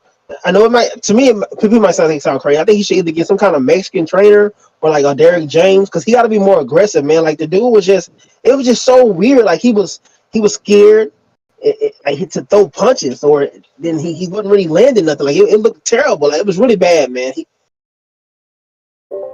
He also seemed like mentally out of it, right? Like I think he missed weight. Like what was that about? Isn't he like a career? Started at bantamweight, right? It wasn't by that much. I think it was like a half a pound or something like that. But he was saying that, oh, it was just the art of war, a mental game. No damn mental game. Yes, you couldn't make weight. You had to go take off your underwear. It was the art of war. What if they put him on a card with Tim Tszyu? Like that could make money. Sell. Yeah. Are they in the same like promotional company? I don't know who's with who. Is it even going to be in Australia again? Yes, apparently it will. It will. It should be in Greece. It has to be in Australia. They won't make a fucking dime in America. People are going to fall asleep and refuse to go. Yeah, no, it has. It would in Greece. In Greece, it would make a lot of money. No, it has to. I don't think it makes money. Honestly, I really don't. Well, at least break even, maybe. I don't even know about that. It's a waste of time. Where's the hype? What is there for people buying it? Well, what's the next fight for Haney though? Like, I think the only interest is Loma or maybe Shakur if he moves up, but I don't think either are next. Well, there's a lot of fights, but like the fight that would be easy to make, I guess, would be Lomachenko. He doesn't want It should be Lomachenko. Loma. It should be Loma, but we don't know. You don't want it. Is Loma even alive? I Do we guess. know I anything hope about so. him? Last reports he was. He's on the other side of hey, Ukraine. guys. He ain't fighting. He's on the other side of Ukraine. You guys quit worrying about them, man. Carl He's kicking ass and taking names. Carl in the chat from Australia. Carl says if it's in Queensland, it will sell out. All right. How do you know? I mean, you probably know more than us, but I'm Queensland, wondering. Australia. Oh, is it because of Devin Haney? Was it sold out the first time? Queen of Queensland? Not sure. Because I saw like pre-fight, like I think it was 1 or 2 fights before, and it wasn't full. Would Ryan Garcia sell out Queensland? I don't know what the difference would be. I mean, what did they do? 41,000? Finally give birth. Carl says that Queenslanders love their sport. All right. A lot of sometimes when you watch a fight, the arena could be slap full, but they make no money on it. You know, if they give the tickets away. In other words, the bottom line is 2 things. Number one, it can be wherever it wants to be. They can have it wherever they want it. But to me, you look distracted, and if part of it was fighting at home, that might have been it. Yeah, I think so. But we. And the second thing is, if they want to rematch him, or it's not that they can't rematch or that Kambosos can never fight again, but just not next. This is just fuck the back-to-back shit. There's no reason for that. If it was super close, maybe, but even then, it's like, just fucking, you can run it back later, you know? Hey, can you have a contract where it says instead of an immediate rematch, just a rematch within the next, I don't know, year and a half or something like that? That would make more sense. Just an immediate rematch. To me, it's crazy because you don't know what's going to happen. You can't have an immediate in the contract. It's just historically, it's like when you're the champion, you're taking a how do you call it? Not a mandatory, but a voluntary. So you're going to bring a guy up that's like, I don't know, all he has to be is top 10. So you're going to bring the number 9 guy up and let it and give him the fight. Then you tell that guy, if you should win, I get the rematch. You know, because it's such a lopsided fight. It's like if you happen to beat me, if Rockmont happens to catch Lennox Lewis, then he gets that rematch. But it was a unification fight, and fucking come on, man. No need for it to happen back to back. I mean, I guess nobody when Kambosos put in that immediate rematch, he didn't think he was gonna be outclassed by that much. I guess you know what I mean. Like, I don't think anybody. Yeah, I don't know who asked for it. I'm assuming DeBella asked for it, but how he had any authority to ask for it, I have no idea. That fight was trash. Let's be honest. It's trash. Well, it would have to probably, this one, I would imagine, have to run it right back. That's the reason why he's announced it right away before Haney started making any concrete plans. Because if you don't do that, it starts messing with mandatories. Because then all of a sudden, you can say, if you say, Well, I have the option to run it back at my request or at my convenience because say all of a sudden Haney fights a couple of people and then all of a sudden Kimbo's okay, let's rematch it. And that runs into problems because then they'd say, well, wait a minute, I got a mandatory. So it has to be a set time. It either has to be immediately or maybe if they agree with one fight between. But I believe this one they have to run it right back if they choose to react it. But I'm pretty sure there's people try to throw money at him to make him go away. Oh, I hope so. And he's just stating stating his claim. He's just making it public that he wants the rematch. So that exactly, there's really there's no if it's 30 days to announce that, 30 days to notify us you want the rematch, and I don't know, you do it on a phone call, it's not going to work. So it's like he's making it public, so that technically they gotta come and deal with him. They'll deal with him. Now that's not going to happen next. ESPN loves to hype up these fights, like Steve Kim said when he was on the show. He said like he didn't like how ESPN treats each fight as a Super Bowl. So how are they gonna sell us this rematch though? What can they say? Like, nothing. Seriously, it's gonna be Loma. It can't happen. It feasibly can't happen. The rematch, it's not gonna happen. Exactly. That's where I'm going with this. Like, I think they even know. Like, listen, we can do shit with this fight. Kambosos knows. Like, he failed miserably. Just give the belt to Loma. What? Why? What? Because maybe he's boring. No, they need to give him a shot. No, just need to give him the belts. That's it. Just give him the belts. Yeah, just give him the belts. I remember when Wilder lost to Fury the second time. Some caller right after the fight, some guy called in. He cheated. Just give the belts to give the belts back to Wilder. Like, what? Just give it back. All right. The next top rank fight should be Berlanga versus Julio Cesar Chavez Jr. That'd be awesome. Two bums going at it. Let's go. Oh yeah, I'll watch that. At it. Nah, Chavez won't throw any fucking punches. Yeah, okay. He's gonna beat Berlanga, bro. Berlanga. The two bum fights. The one His name is Berlanga. Two undefeated bums in the junior better beef. Floyd Diaz versus Daniel Sobolskis or whatever his fucking name is. I got Floyd Diaz. Who? All right. No, you're the only one predicting that fight. Bums in that event. They're both 4-0. Okay. Never heard of them. No, I don't even think I'm watching. But I still got Floyd Diaz. You know who's getting railroaded? You're on the record. Like, Subriel Matias is fighting for another eliminator. I think in next month. When is this guy gonna get a title shot? I think he's the most avoided fighter ever. Since didn't he kill somebody? Maybe that's why. Yeah, that's why I want to see him, bro. He's the most violent guy. He's like the god of war. They're like, fuck no, I don't want to die. Bro, I want to see him fight Lopez. He's gonna campaign at 140 or fucking Tank. Just feed these guys to him. I want him to be a star. He's fuck Tank. Hope he knocks him out. Fighter. Talking about throwback fighters, this guy would fit right in the 50s. Yeah, let's go, Matias. Matias is sick. Yeah. Fuck Tank Davis.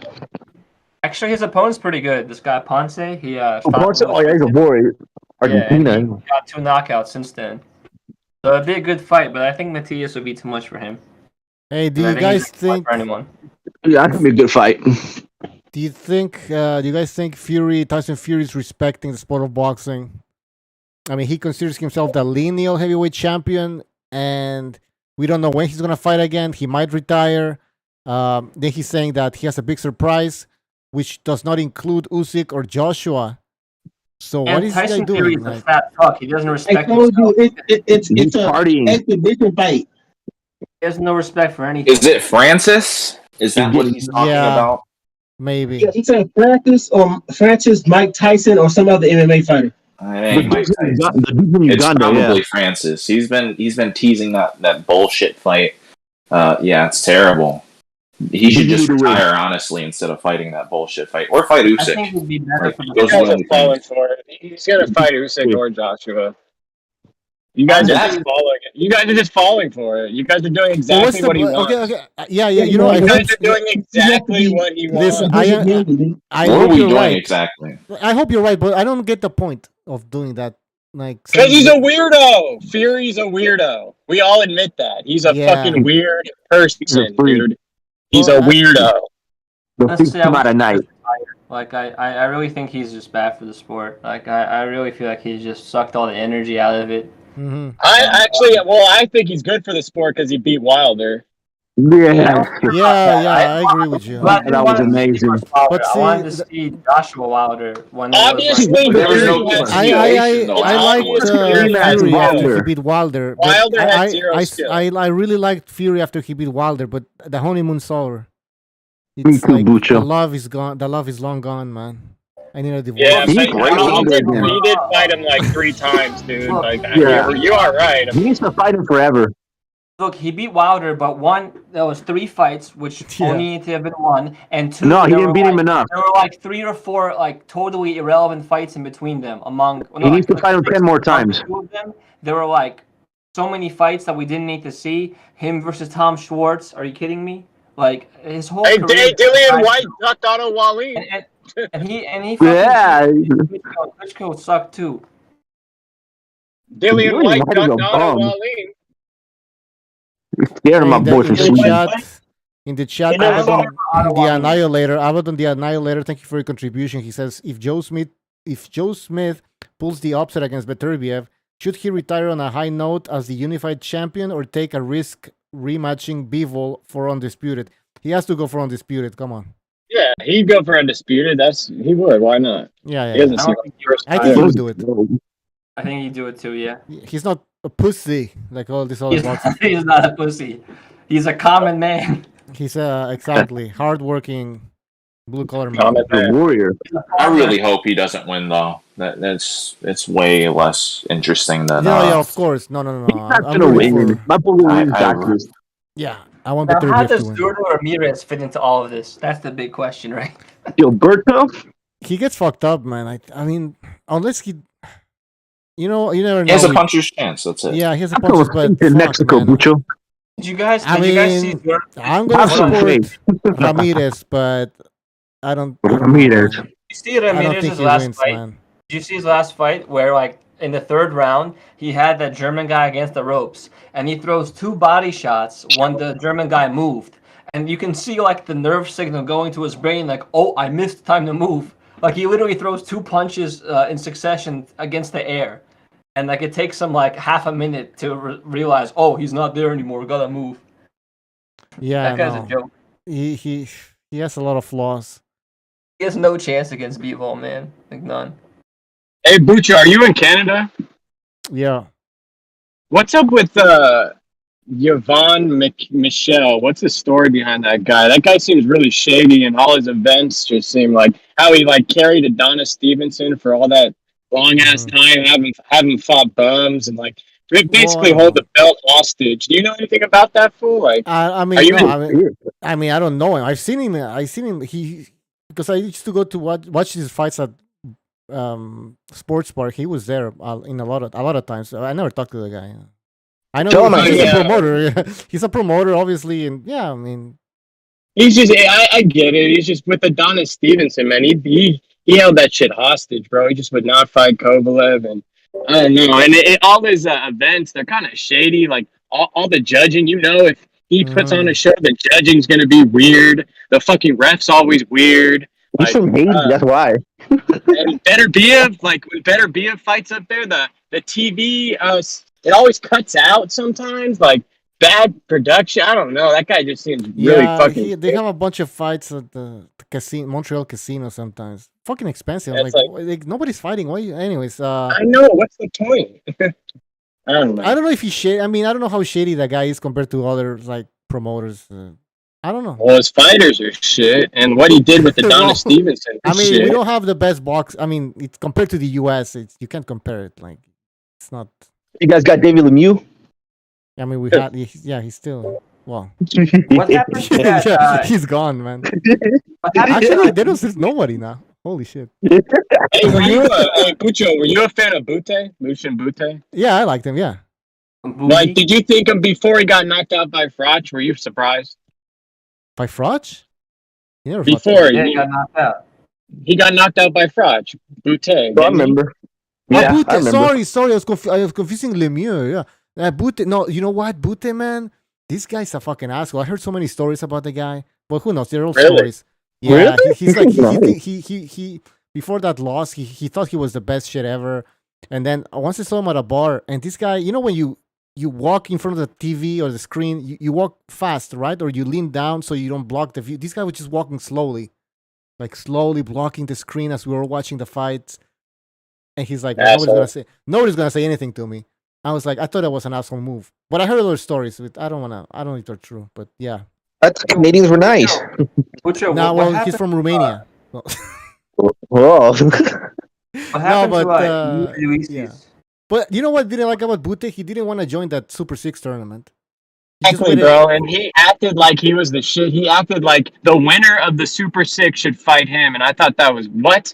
Like, that was some pussy shit. You should have joined the Super 6. And then he got starched by Froch, and then it was just the guy's a no one. Apparently, he wasn't allowed into the Super 6, but I don't know how true that is. That's what I don't hear. know if that's true. But anyway, that fight against Froch, man, he was a one-sided destruction. And I remember, and then I remember there were like stories about. Well, I saw it actually.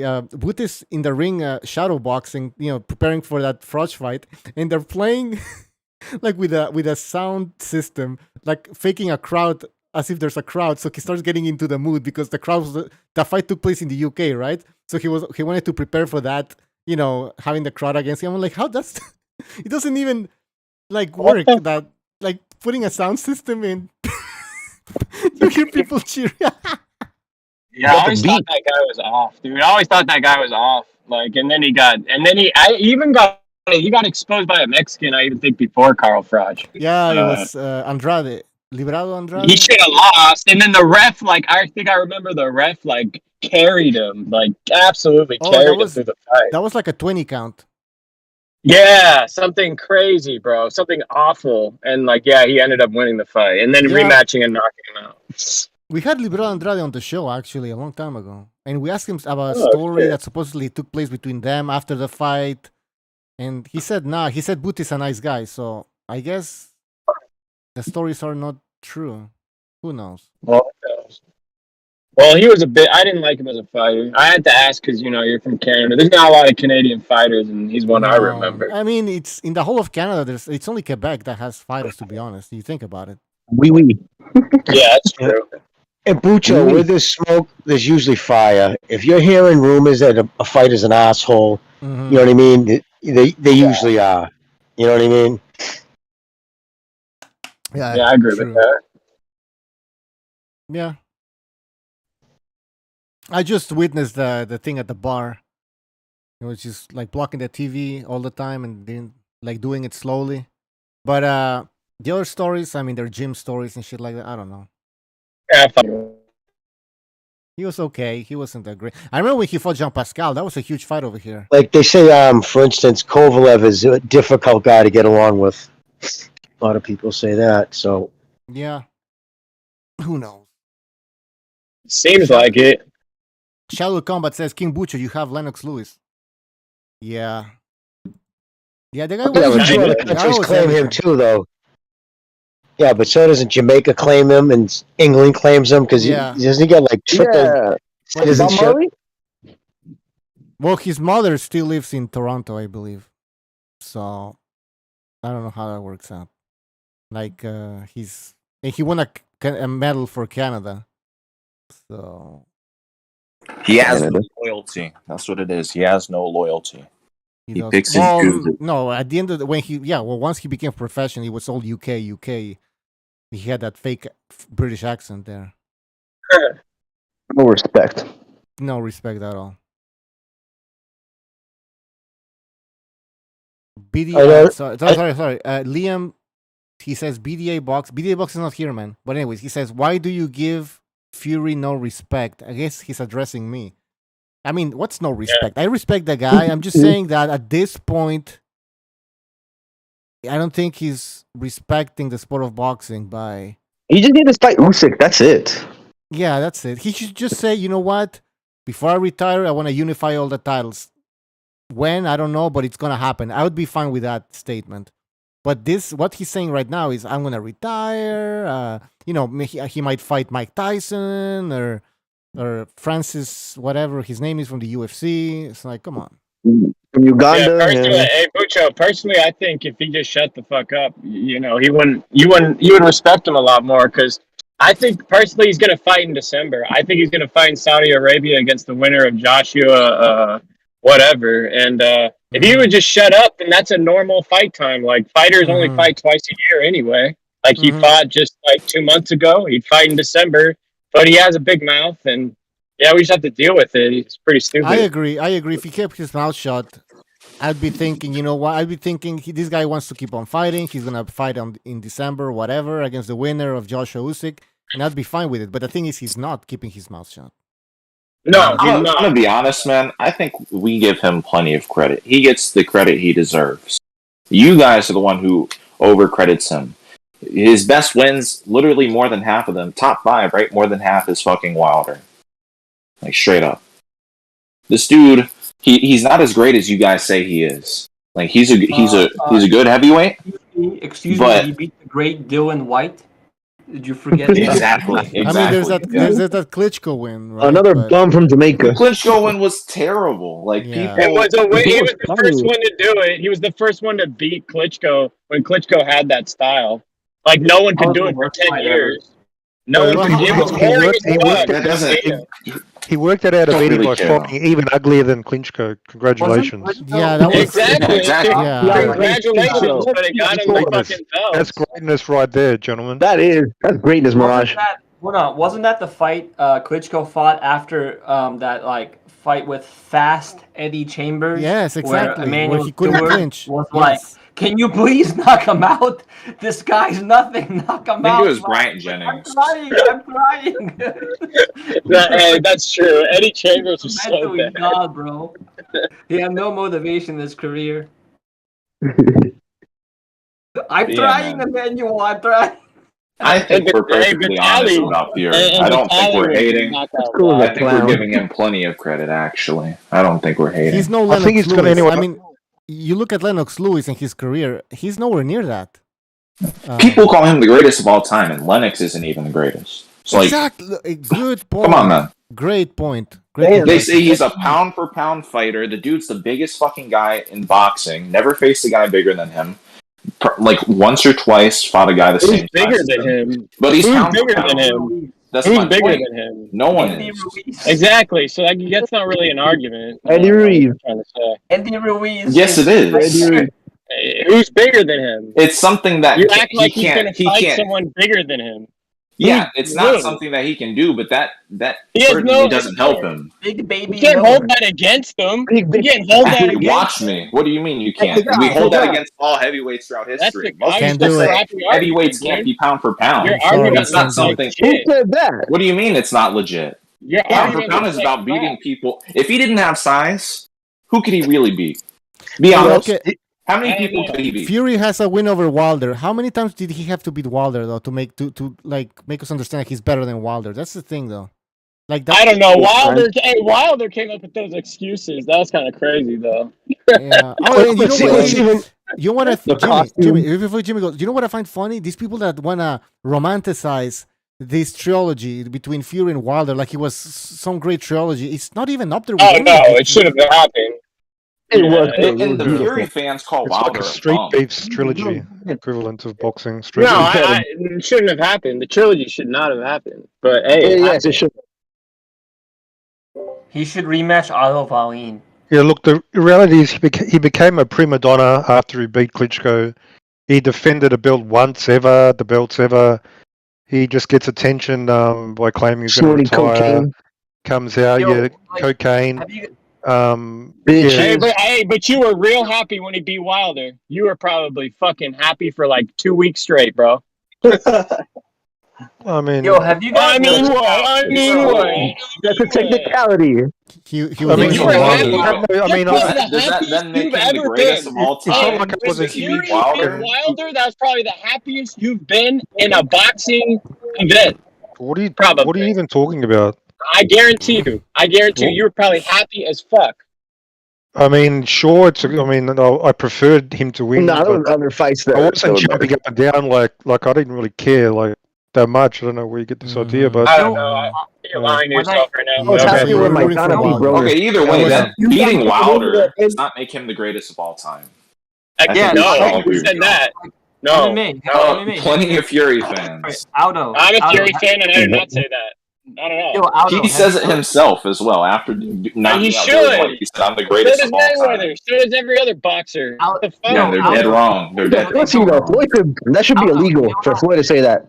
Who said my name? What's up? Yeah, Aldo, like, I can't stand how, like, when he said that, there's so many of these UK shills who are, like, celebrating, especially, like, that Gareth Davies guy. I can't stand that fucker. You know, he's always wearing his sunglasses. Oh, and that guy. He mimics Roger Mayweather. He's like, you don't know shit about sunglasses, and he thinks he's cool. Fuck that guy. I remember, like, there was this podcast that Bob Arum went on, and he told the story about Marvin Hagler, and then right after, I think Hagler died right around that time, and 2 weeks later, like, Gareth Davies comes out with a book where he just, like, basically rehashes everything he said on that podcast and pretends like he did this investigative journalism. You know, the guy's such a fucking shill, bro. Wow. Like, he's honestly, like, the most, like, unscrupulous character. Okay, now that's man. disgusting. You know what? Now I want every English boxer to lose because of that guy. Fuck it. Yeah. Hey, you guys heard the rumor that Luis Ortiz is fighting Andy Ruiz next? Yeah. Dementia. Fat asses. Is he fighting? Bro, that's a done deal, bro. Because Ortiz, bro, he can't take a punch anymore. Charles Martin dropped his ass with a jab, bro. Yeah, it's Charles Martin got knocked morbid out. obesity versus old age. We'll see who Can he wins. fight? Wait, how are they going to let him fight? Old with ass is fat ass. How are they going to let him fight with a walker? You know, is he going to just stand there? I can't lie, man. He would have had more of a chance. Sums up modern heavyweight boxing. That sums it up. Please don't make this a pay-per-view. Is he gonna be? I have a feeling it's Of gonna course, be it's a gonna be a pay-per-view. pay-per-view. What are you talking about? Yes, No will. refunds. No refunds. Because Yo, PPP made Now, he was a crackhead. Andy Ruiz versus Chris Arreola, bro. They did like 225,000 pay-per-views or 250,000. The Andy Ruiz versus Chris Arreola, that's just crazy, dude. That's insane. All right. Why? Why is there is a question we have to ask ourselves? Jimmy, are you there, Jimmy? Yes. Why would Ruiz versus Ortiz be a pay-per-view? Why? Because it's such a shitty fight. Nobody, Showtime doesn't want to put it on their network, and they have no other platform to put it on. So they have to put it on Showtime.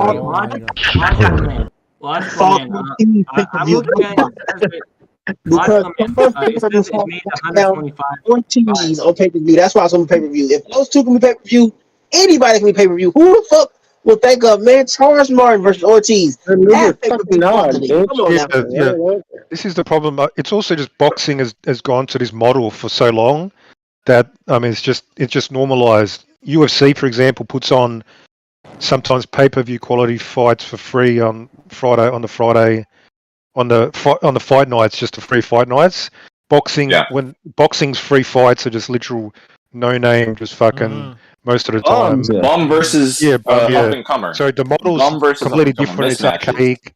I mean, wasn't it back in the 80s? Like boxing used to actually put on top quality fights for free, right? Yeah. 80s even before. But I mean, to be honest, you don't even need to have super high level, just equal fights. You know what I mean? Like a bum versus a bum could be fucking exciting, right? They don't do that. Yeah. If boxing was like the UFC, I'm telling you would have the main event, Wilder making his comeback, and in the undercard, you would have Ruiz against Ortiz, something like that. But because it's boxing, that would be the main Ortiz and fucking what's his name, Andy Ruiz. That would be like the headline of a prelim.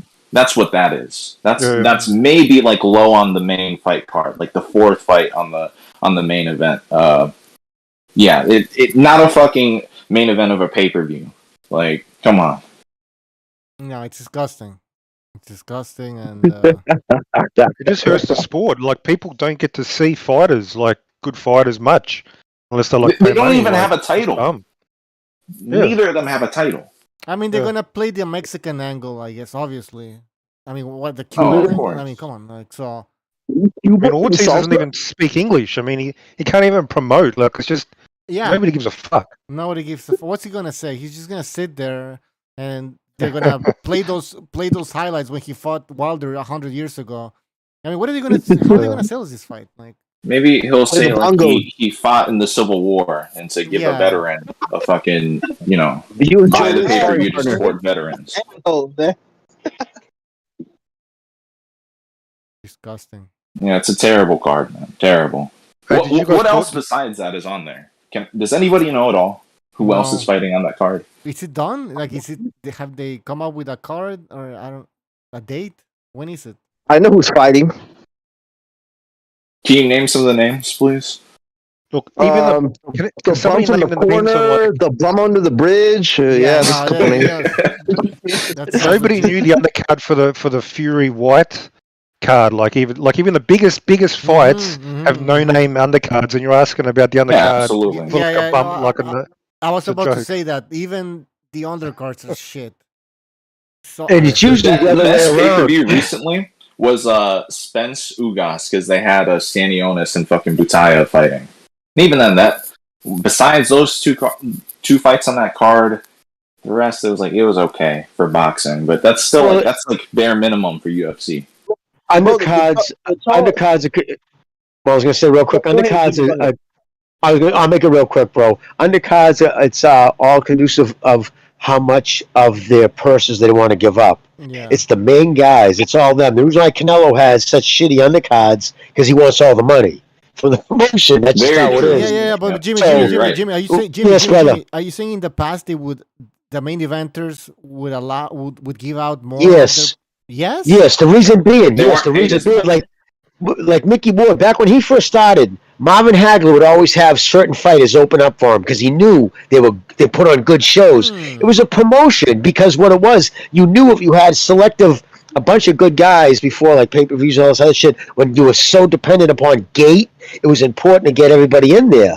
So you would want the best, the main event guys, the fights, what the fight is about, the two main guys, they're the ones. You know what I mean? Like, if they take a little less, they can put on better fighters. And if we put on better fighters, we guaranteed more gate. And if you get a good fight like Stanionis, you're going to have, and if you especially get a guy who has his own fans, he's going to bring his own fan base in, that's even better. That has now dissipated more and more. Yes, Bucho. Was it the same thing with Tyson and Chavez in the undercard? Was it similar? Back in the days? Yeah, no. Nope, absolutely. If they took less, they could get on. But once it started the pay-per-view, it started getting a little different. Back before the pay-per-views and, HBO, especially like, think about it, there was Marvin Hagler fights that weren't even on fucking cable.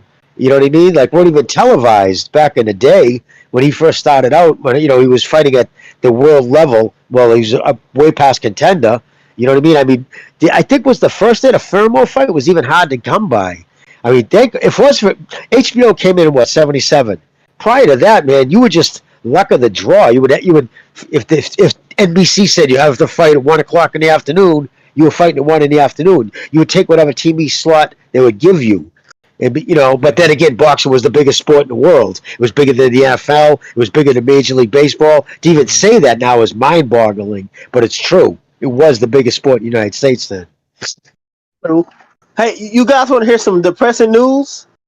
Well, so the Ortiz versus Martin fight did 1.4 million with over 25,000 pay-per-view buys. So imagine what they're going to think with Andy Ruiz. We're going to get the Mexican fan base, and he identifies with them. Of course, this is definitely going to be pay-per-view, bro. If that can do 1.4 million and 25,000 buys, to me I don't care if that's bad in pay-per-view wise, but 25,000 to me that's insane for Ortiz Martin. So they're already thinking like, okay, the Andy Ruiz versus Ortiz is going to do at least 100,000. That's what they're thinking. I'm telling you. Yeah, I don't even think he made 25,000, to be honest. I don't even believe those numbers. Yeah, that's a lie. Yeah. I would hope so, man. But 1.4 million, that's fucking insane for those two.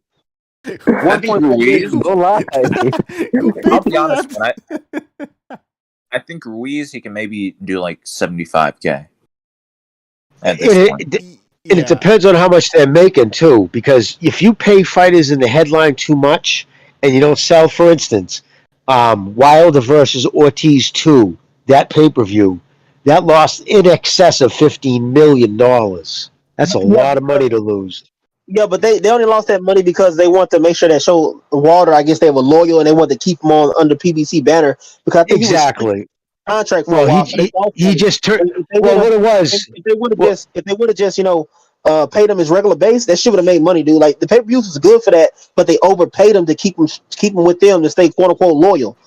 Well, exactly what it was a payoff to him because right prior to that, Hearn had offered him $120 million for a 2-fight deal, and because he was told to turn it down and stay with us, they had to make it up to him. That was the first fight. They paid him guaranteed $20 million. So if you do the math, like half goes to provider, you know what I mean, and it comes out to lost about $15 million because they had paid the guy so much. Yeah, if they didn't overpay him for that, it'd have made some good money because it's pretty good. Yeah, it would have made money. Yeah, it would have made money if they paid him normal.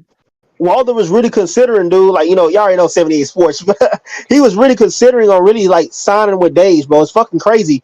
So he can get those fights and fight AJ, bro. That was fucking crazy. I couldn't believe that, but he actually was considering doing it. But, PBC, hell no. It's what cost Lou DiBella his job, just because he had the balls to negotiate with Eddie Hearn. That's how controlling Al Heyman is, because no fighter can even negotiate, even verbally, without Al's written consent. And because Lou DiBella said, I thought I was doing what I'm supposed to do. I was a representative of Wilder. He was my client. Somebody's offering $120 million. Fucking right, I'm going to talk to him. Nope, you're gone. And they blasted him. And that's when TBG took his place as the head shill now over it. Him and Benavidez, this guy. They're the new guy. Well, Al uses their promoter's license because he's not a real promoter. He's just a manager, but he still calls all the shots. He just needs a promoter's license to use. Advisor. It's a shell. It's a shell promoter. That's what it is. Exactly. In the chat, your boy Jack says, "This is fake news. We love Uncle Al here. We love him." Jimmy, the PBC. I mean, you've said that they were gonna go under, or they're under, whatever. They're gonna disappear at some point. But when is that gonna happen? I would imagine when Al wants to retire. I would imagine. I mean, he's in his 65 now, right around that. I mean, he's got more money than he knows what to do with. He has no children. I don't believe he's married. I don't know how much longer you think he's going to want to fucking even deal with this. He could sell it. I mean, but right now it's dependent. It's dependent upon Showtime, because without Showtime, because Fox is clearly, I don't know what the fuck happened with Fox. They had it was 3 years with a 4th year option. In order to get that 4th year, they did it because they wanted to get that Canelo fight.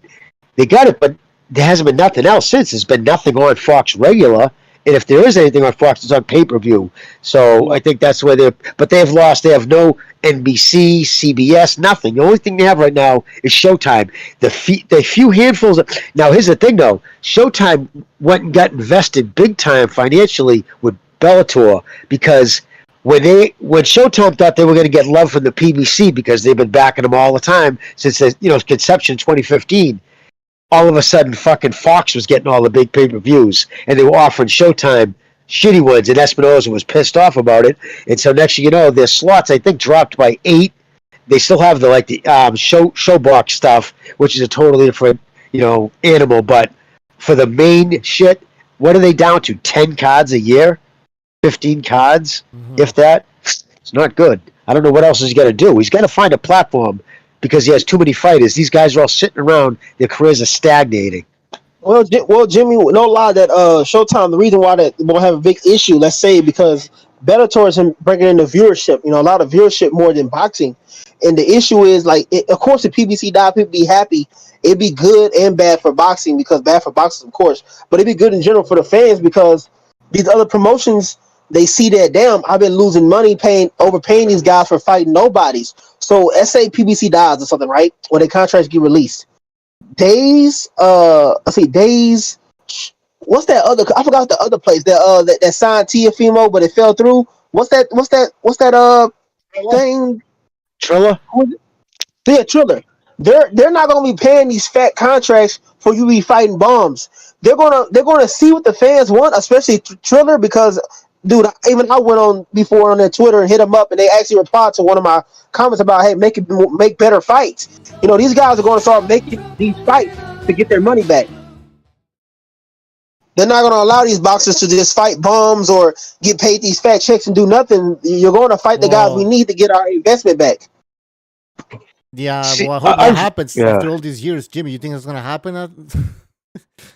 Something's got to happen because right now we're basically dealing with leagues, right? Like there's the PBC league, you know, Showtime, and there's the Zone. Before, at least the Zone and Bob Arum will work together, you know, tentatively, and then Golden Boy, but they seem to be becoming even more fucking tribalized, and it does nothing but hurt the sport. So, well, I mean, but Floyd said they're really overpaying these guys, man. They better hope and pray Dana White doesn't get his foot into the fucking door, or it's game over, man. Because if any of these other guys die out, and these other promoters don't want to pay big checks, bro, that's going to be bad. Man. They're going to be fighting their ass off to make those fat checks, man. There's no more ducking and dodging. Your ass is going to fight. MMA is killing it. yeah, go ahead, Jimmy. No, go finish BDA. Bucho. Okay, just quickly, two things. One about you said what the you know, you have the PBC camp, the Zone camp, even the words that Floyd used, like Tank is staying with us forever. Something. It sounds like a cult. Like, what do you mean forever? So you mean like, what does that mean? Like he's never gonna be able to maybe make fights on the other side of the street, as they say? I don't know. That was a weird comment. Let me just quickly read a super chat here from Abaddon the Annihilator. He says Wilder versus AJ was derailed by Usyk and Tyson Fury. It would be funny if Bud and Spence gets derailed by Josh Taylor and Ennis. At least we'll then get undisputed. Yeah, you never know. We're talking about Bud and Spence eventually fighting, but since they're not fighting, maybe, you know, Ennis beats Spence and we never get to see Bud Spence. I mean, it could happen. I'm gonna be real here, man. If eventually one of them does lose, like in the heavyweights at Wilder and AJ, they derailed themselves. It's not the other fighters coming in and actually fighting, because those fights should have been made. Yeah, period. You're right. At this point, it's over marinated. I'm not really that interested in Spence against Crawford, to be honest. Me neither. I would be happy if I see Ennis against Spence. I wouldn't be like, shit. We know what's going to happen. There are two outcomes. Spence works him down, or Crawford catches him. That's pretty much what's going to happen. Mm-hmm. Like, I think that's what most people think. Obviously, you know, Crawford by decision, these other outcomes, yeah, they could happen as well, but it's not exciting. You know what I mean? Like, it would be more exciting. I wouldn't mind seeing Ortiz against Crawford. I don't care. I mean, Ortiz is young. You can say whatever you want. I mean, in the past, you'd have like a 23-year-old Thomas Hearns fighting for a title shot. And so why do these guys have to be like 26 now, 27 to start like so we can finally start saying, okay, now they're ready. Man, they're ready now. Just make the fucking fights. We don't want the Canelo excuse. You know, he was young and shit happened. That might be a bad way to do that. You know, because I know Ortiz, Ortiz has the right future. Ortiz is going to be, I think, he's going to be pound for pound one day, bro. Like no joke. And you don't want to have Crawford beat him when he was his age. Oh well, he was old and inexperienced and weight drain. You know, I don't want to hear that bullshit, the Canelo stuff. So, you know. Yeah, well, the thing is here, like Canelo was inexperienced. He lost. It doesn't matter. He still took the chance. Nothing. You can't take anything away from Floyd for beating Canelo. That's for sure. But you know, he was 23, whatever. But I mean, I think he made the right decision, to be honest, because he grew as a fighter. See, I don't care about a lot of people are like me. Canelo was a champ too. Nobody cares about the zero, man. He lost, so what? Only Floyd fans bring up that, Canelo still had that loss against Floyd. Who cares? He grew as a fighter. And I think Ortiz, if he loses to Crawford, he will grow as a fighter as well. So, that has to happen. And that was Sugar Ray Leonard when he beat. How old was Thomas Hearns when he beat? When he lost against Leonard? I think he was 23. He was something like that. What happened to Hearns after? Was it the end of Thomas Hearns' career? No, he became an even greater fighter after that. So make the fights. Yeah. I don't care All about his it. biggest absolutely. wins were after that loss. Well, put it this way, guys. Anytime someone starts talking about, well, how could he be the, they always do a little bit of Lomachenko. He lost twice. I always just say Sugar Ray Robinson lost 18 times, or was it 19 over his career? On, yeah. You know what I mean? The greatest fighters will lose because they fight. If you're fighting the best people, it's a sport. You know, people, Jimmy, he was fighting every 3 months. He was fighting every Exactly. 3 months. Every 3 months. The problem I've got with boxing is at the minute, I think black American boxing, black African American boxing, they stagnating the way they've been handling them, the way they've been handled. It means that the boxing is getting stagnated, as in like the Charlos, the Crawfords. These guys have to be kept on a pedestal. You know what I mean? Because it's on some fucking racial thing or whatever. They kept. Just like Wilder was. Wilder could have made big moves, but no, they gave him all these bum title defenses. Exactly. When he could have unified, he could have fought this, he could have fought that. No, because you want to keep it. This is a chess move, isn't it? You want to keep the king. You want to keep the kingpin. It's a power move. Everyone wants to have the heavyweight champion of the world. It's the most. Hold on a minute. Just give me a minute. Just give me a minute. I won't be long. They fucking they want to have the power guy. The heavyweight champion of the world is the most prized asset in sport. Better than the box, the soccer, anything. To have the heavyweight champion of the world, it's a power thing. It's like having the chess guy, just same as the heavyweight guy. Yeah. So Wilder was kept like that, kept in there. Not loads of fucking bum fucking 9. Oh, he's got 9 defenses. This, that, and the other. No, you stagnated the game because of power moves. And that's how all the other black American fighters are handled. Fighting once a year, getting paid $7 million a fight. It's all nice. These bitches should be fighting fucking hoe backfoot bitches, motherfucking hoes, crack babies. Should be fighting ever. Should be fighting every. I agree 100%. I mean, motherfucking vouchers off some fucking Walmart vouchers, bitches. Yeah. But okay. Around on some fucking Jordans, saying you got black American problems on some fucking Air Jordans, you fucking bitches. You ain't got any fucking problems, you fucking hoe ass crack babies. Oh shit! Fucking bouncing around on fucking Air Jordans, saying you got fucking American problems, selling your fucking vouchers for crack. Cool chain. Fuck off, you hoe ass bitches. Yeah. Who wants to challenge? Who wants to challenge for stagnating the game? You should be taken out of the game. Yeah, black shouldn't be allowed to box. You want to create the league? No, I want to. They're stagnating the game. They're stagnating the game. They're stagnating the game. For 2 years on some suspension shit. We need more white Suspend people. the bastard. That's a fact. No, suspend. Affirmative action. You stagnate the game. For white. The rules have been changed for you.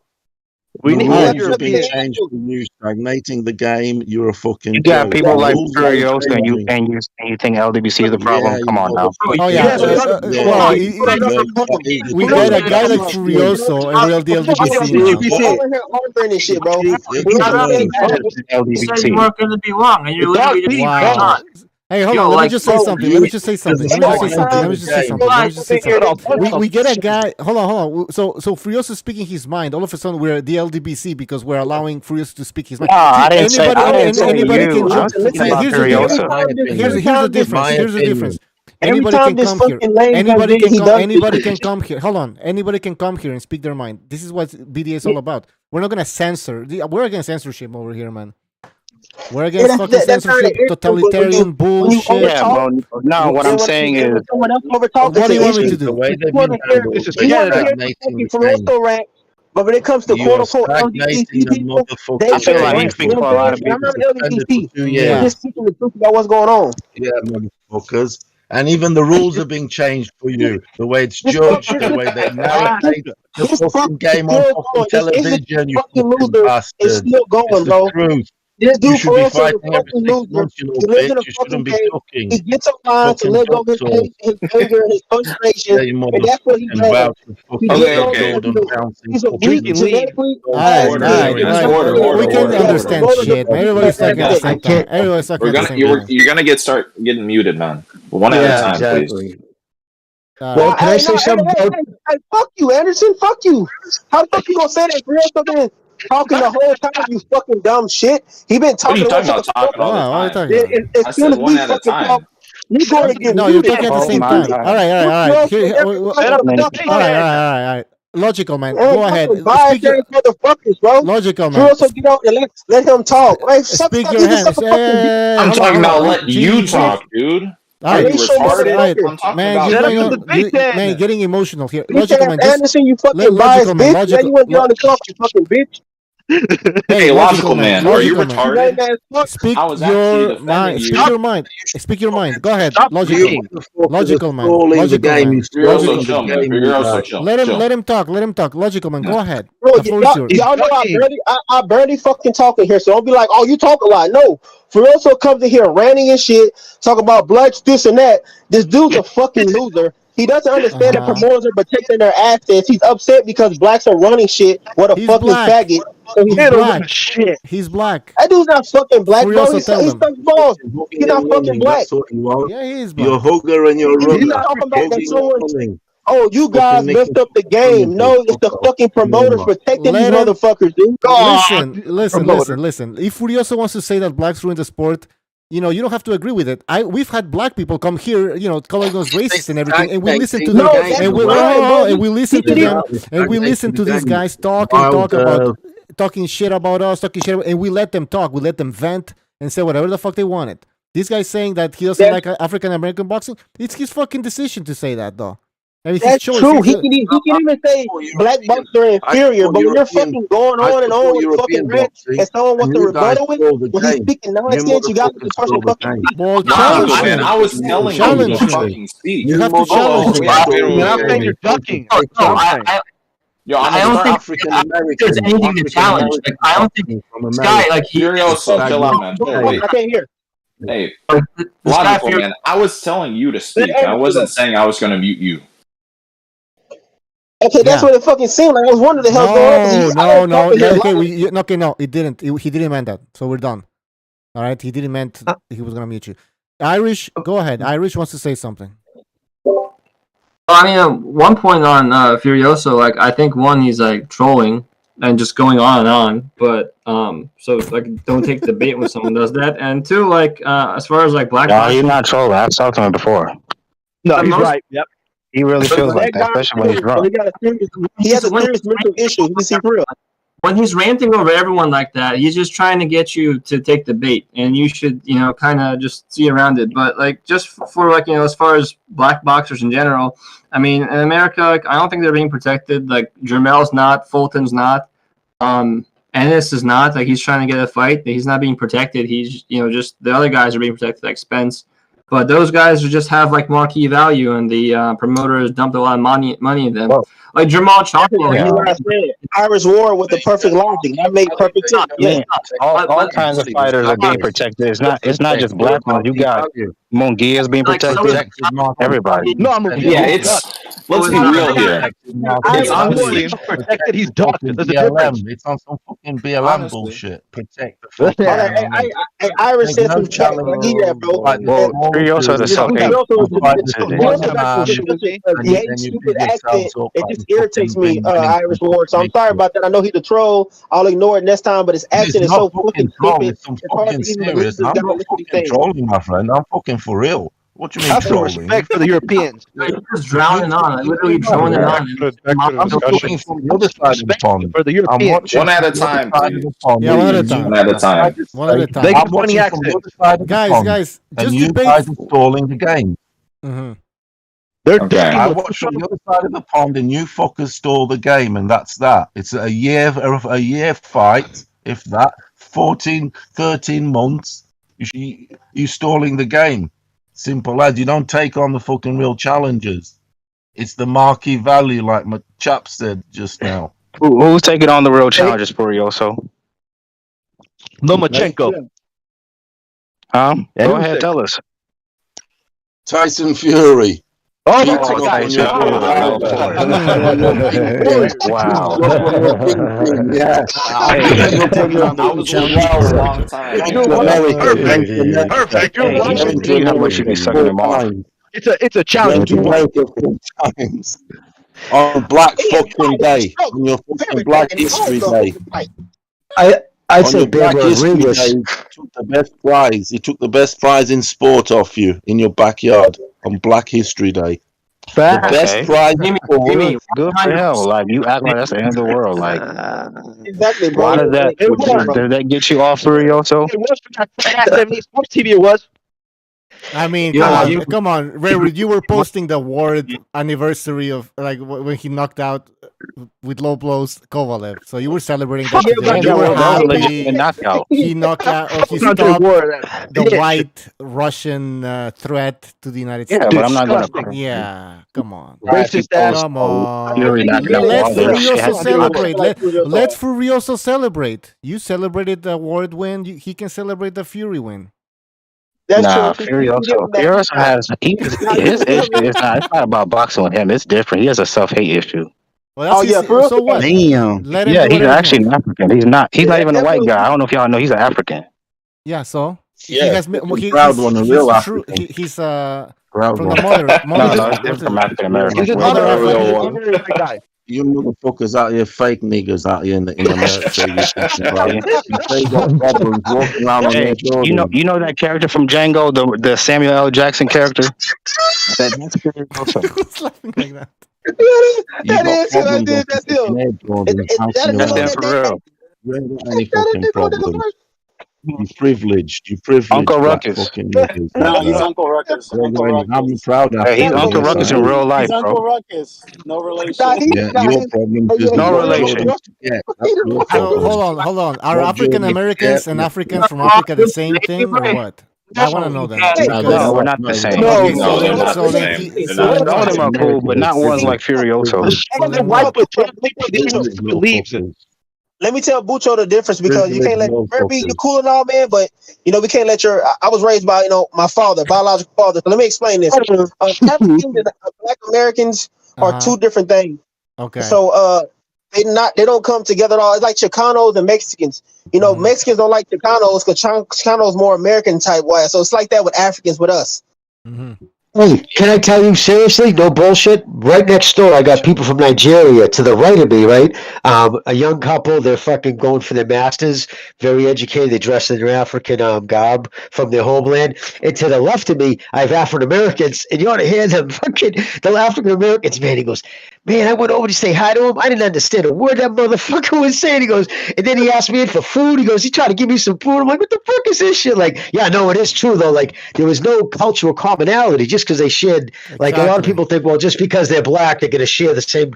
Yeah. No, it's the same thing with me and like Lomachenko. I have nothing in common with anybody from the Ukraine, or even worse, like I do. Exactly, like, Jimmy. Anyway. Like, I got nothing to go with Japanese. None of us do. Their fucking culture is completely different. Fascinating, but different. But I just want to say one thing, too. Dana White, what I heard from that dude, because, again, he's from this area. People know him. You know why the reason he was backing out of the PBC?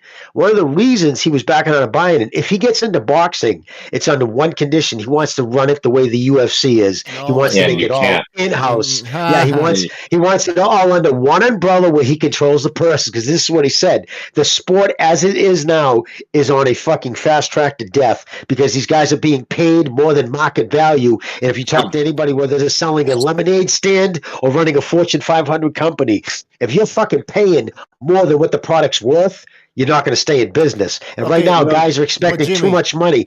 Yes, that's going to fix itself out. The market's going to at some point they're going to have to. The boxer's gonna have to accept lesser pay. That's what's gonna happen. And I think that's when he wants to jump. I think that's when he wants to jump in. When I say die, meaning when I say die, it'll always be there at some level. Right. But you know what I mean. When these guys have been able to take, if it gets to the point where they're like tripping over each other to go, like let's call it whatever it's the UFC. Let's call it the BFC. Boxing Federation or whatever. And guys are like tripping over each other, to get in there just to fight. And then, of course, after the face, once they become famous, then they start complaining about the money. But that's how he wants to run it because, and again, the way he runs it, you can call it, you can say what he wants. He underpays his guys, but nobody's ever going to say they don't match the fucking best against the best over there. Yeah, but they do. Fuck that. Do you want that guy in boxing? Do you want that guy in boxing? The guy's a parasite. I mean, as a human being, I don't like him. I think he's I know he's a narcissist. Let's not even get what he did to his own grandmother, for Christ's sakes. The man's a fucking parasite. Hold on. The issue with that promoters aren't parasites. Don King wasn't a parasite. I mean, who cares? Well, the issue with the market correction argument is that the fighters are being paid in annuities, right? Like that's how PBC does it. They pay you per month, and they pay you a larger sum over time. And the bet is that they can invest the money in the interim. So they can continue inflating people's value. Like that's how they keep Ennis happy, right? They pay him like more than he's worth to keep him the main stars. Yeah, and so I think the market would just correct because you can just play these financial games. Well, he's also fighting on the promise that he's going to eventually make big money. You know what I mean? Like if they he's with Gary Shaw in Showtime, which is a weird position to be in, but. Yeah, no, listen, Dana White, and what's so slang about that? Remember, this motherfucker fell into the UFC. They bought it for what? $200,000? He didn't even have to put up the money. He got his boys from prep school, high school. Yeah, for Titus. Yeah, he got them to put up the money, and now he's worth hundreds of millions of dollars. But yeah, you really think you want to have an argument about the ethics of like boxing promoters versus anyone else? I mean, they're fucking scumbags from the beginning. I mean, your biggest boxing promoter. How is boxing promoters? I got to ask, why are they considered scumbags when most of them lose money? The reason why the fucking world is why is Don King considered a scumbag? The reason why the world's littered with the fucking scorched bones of promoters, companies that have gone under, because they lose money. Most of them lose money; they don't survive the game. Just a handful of guys. They lose to bigger scumbags who could just devour them, like fucking Don King and co. Yeah, Don King might be a scumbag, but he made fights happen. No matter what we can say about Dana White, exactly. If Dana White came to boxing, he would deliver. Dana White isn't as bad as Don King. Dana White would deliver fights. He would actually be better for boxing.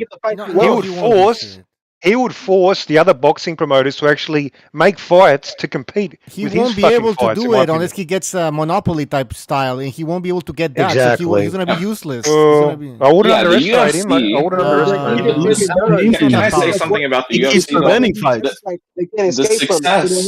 The success of the UFC is like a perfect storm.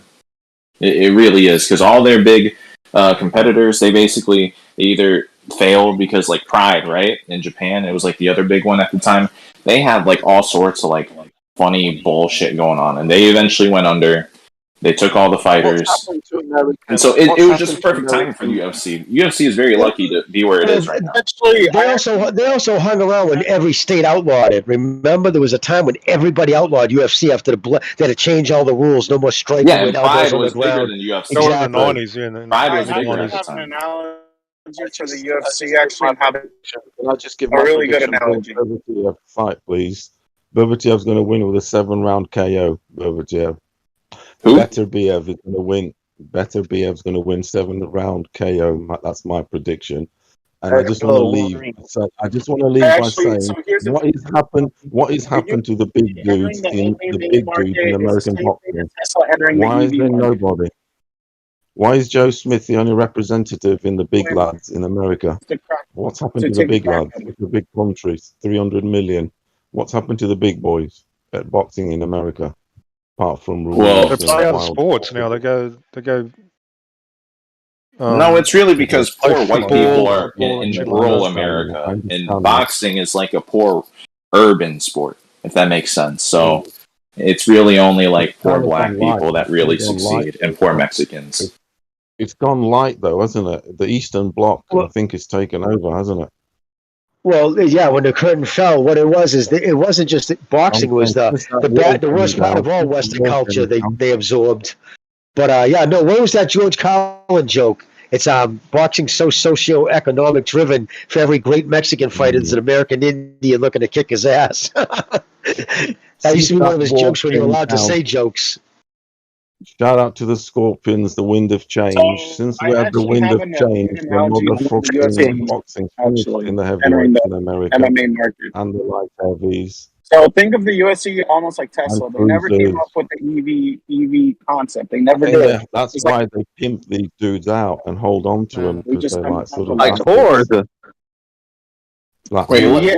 let Chet talk. Let Chet talk real quick. compare it more to Tesla, and the reason why is because what Tesla did with the EV market, they put so much money into the company itself and just redeveloped itself. The same thing with the UFC. The UFC put so much money within the UFC, they just redeveloped it. So you had Bellator and everybody else trying to play catch up. By that time, it was already too late. They had grand capitalization of the MMA market, just like Tesla has grand capitalization of the EV market. Ford, Porsche, everybody But that else doesn't explain pride when they were bigger before the UFC They were really big. got They big. were big, and they were big in Asia. Asia's still a small market compared to North America and South America. UFC capitalized on North America, South America, and Europe. That's true. No, but they still didn't have a huge market at the time when they were competing. Like Pride was bigger. North America, South America, and Europe. Those are big markets right there. Once you establish a business over there in North America, South America, and Europe, what you're fostering growth. It's the same thing that every company over here in Silicon Valley does. They foster growth first in the original base, and then after that, they spread out like a virus. It's the same stuff. I mean, like, I think the UFC actually benefit a lot from not letting their stars like do any crossover promotions. Whereas, like, not only promotions, they can't even do commercials. They can't do anything without the permission of the Yeah. UFC and the contract. Oh yeah. So that all they're doing is they're taking the profits and they're just rewashing it inside. They're preventing the leaks. That's all it is. They're preventing all the leaks with regards to anything possibly getting out. Lots of companies. I would say this about the UFC though. This is how they did Jacob Duran dirty. No, they capture a niche and then they move on, like they did Tesla's Jacob Duran dirty. Is that the cut? Oh, but here's the thing though. That's It's a just that comment. a That's lot of these Stitch. companies. He didn't want to be a a lot of these walking companies billboard that and not grow- get paid for it, so they let him go. No, but here's the thing though. A lot of these companies that grow, such as Tesla and Amazon, they all do the same thing. Whatever profits they make, they just throw it back into the company. They don't take any profits. They just throw it back in there and they start growing because they focus heavily on efficiency and R&D. That's what they focus on. They don't focus on because money is just practically trash. It's valuation that is the key. Valuation and equity. Those are the keys. Okay, what's your name? What's up? What's your name on here? What's your name on here? What's your name? Chet Manley. Why? All right, man. You speaking some truth, man. I gotta add you. I like that. Yeah, well, dude, I work in Silicon Valley. I'm surrounded by a lot of these motherfuckers. So you pick up a couple things here and there when it comes down to how this kind of industry works, honestly. You can afford to live in Silicon Valley, like man? boxing related, but like just on the point of Tesla, first of all, I mean they keep more profits than Amazon. I mean it's true they reinvest more than like Google or the other fan companies, but Tesla's main advantage is that they produce batteries. So they took over that Tesla's market. Tesla's main advantage is because they're ahead of the curve in the EV market.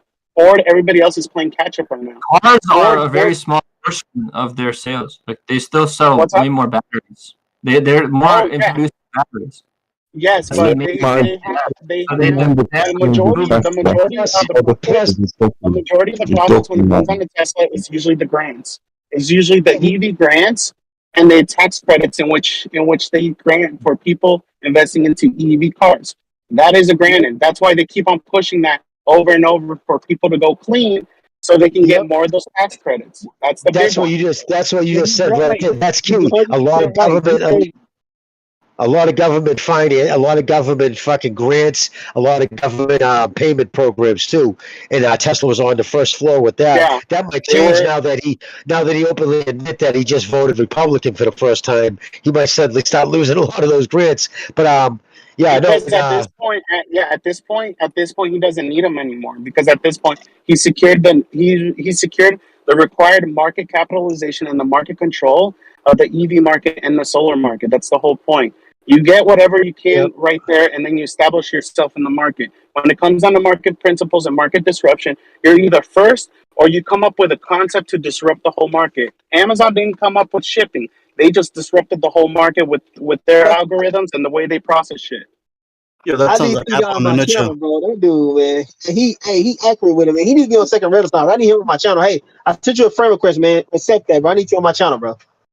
Yeah, boys, he's a smart dude. I've had a conversation. He knows what's up. But yeah, you can always tell when a company's serious by how much money they put in their RD, their research and development. That's what Hey, you can guys. always tell if a company's serious. Yes, Pucho. Gotta end the show. If you guys want to stay there, stay there. But thank you for joining us. All right, guys. We'll see you. Pucho, thanks for having me, brother. All right. So, everybody in the chat, thank you for joining us. We'll see you next time. Stay tuned. Join the Discord group. Let me post the link. Some people are not on Discord. There we go. This is a 24/7 live chat group. Yeah, join this group during the fight, so we can talk as the fight happens tomorrow. All right, guys. Take care. We'll see you next time. Good night.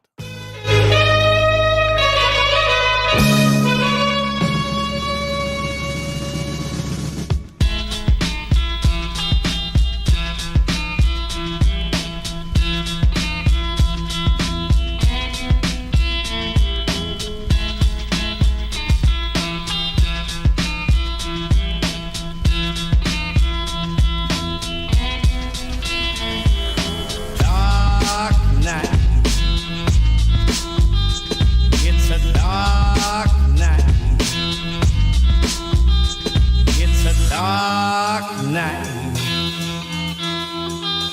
It's a night